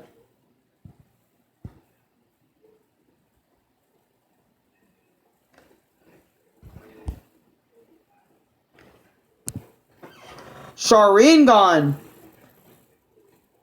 God, I knew I fucked it up. I fucked up 3 letters. I knew it. But, wow. What a great video. You know what? 10 out of 10 video. Just for that video, I'm gonna make, not make my own Bleach reputation video, obviously, because I can't do that. But, you guys are gonna get another Bleach video. Literally this Thursday. So, wait and see what that is. Not gonna tell you what it is, because that'd be a big-ass spoiler anyway. And yeah, I hope you guys enjoyed this this reaction, which I did get permission once again from DBZ. I can't say his name right, but you guys know the original creator of this video. I did ask him on Twitter about it, and he did say yes, I can react to the whole video, but just make sure you add, you know, your own opinions on it. And I did. I added my own opinion. I said what I wanted to say. I chatted with you guys while talking about it. And yeah, so I'd say this is the perfect reaction video. And finally, another goddamn Bleach video on my channel. But I really wonder what happened to Lucy, though. What happened to him? But anyways, I'll see you guys in the next live stream / YouTube video. Peace. Also, check out Chris, because he's going to be live soon on Batman, I believe. So, check that out. Peace, guys.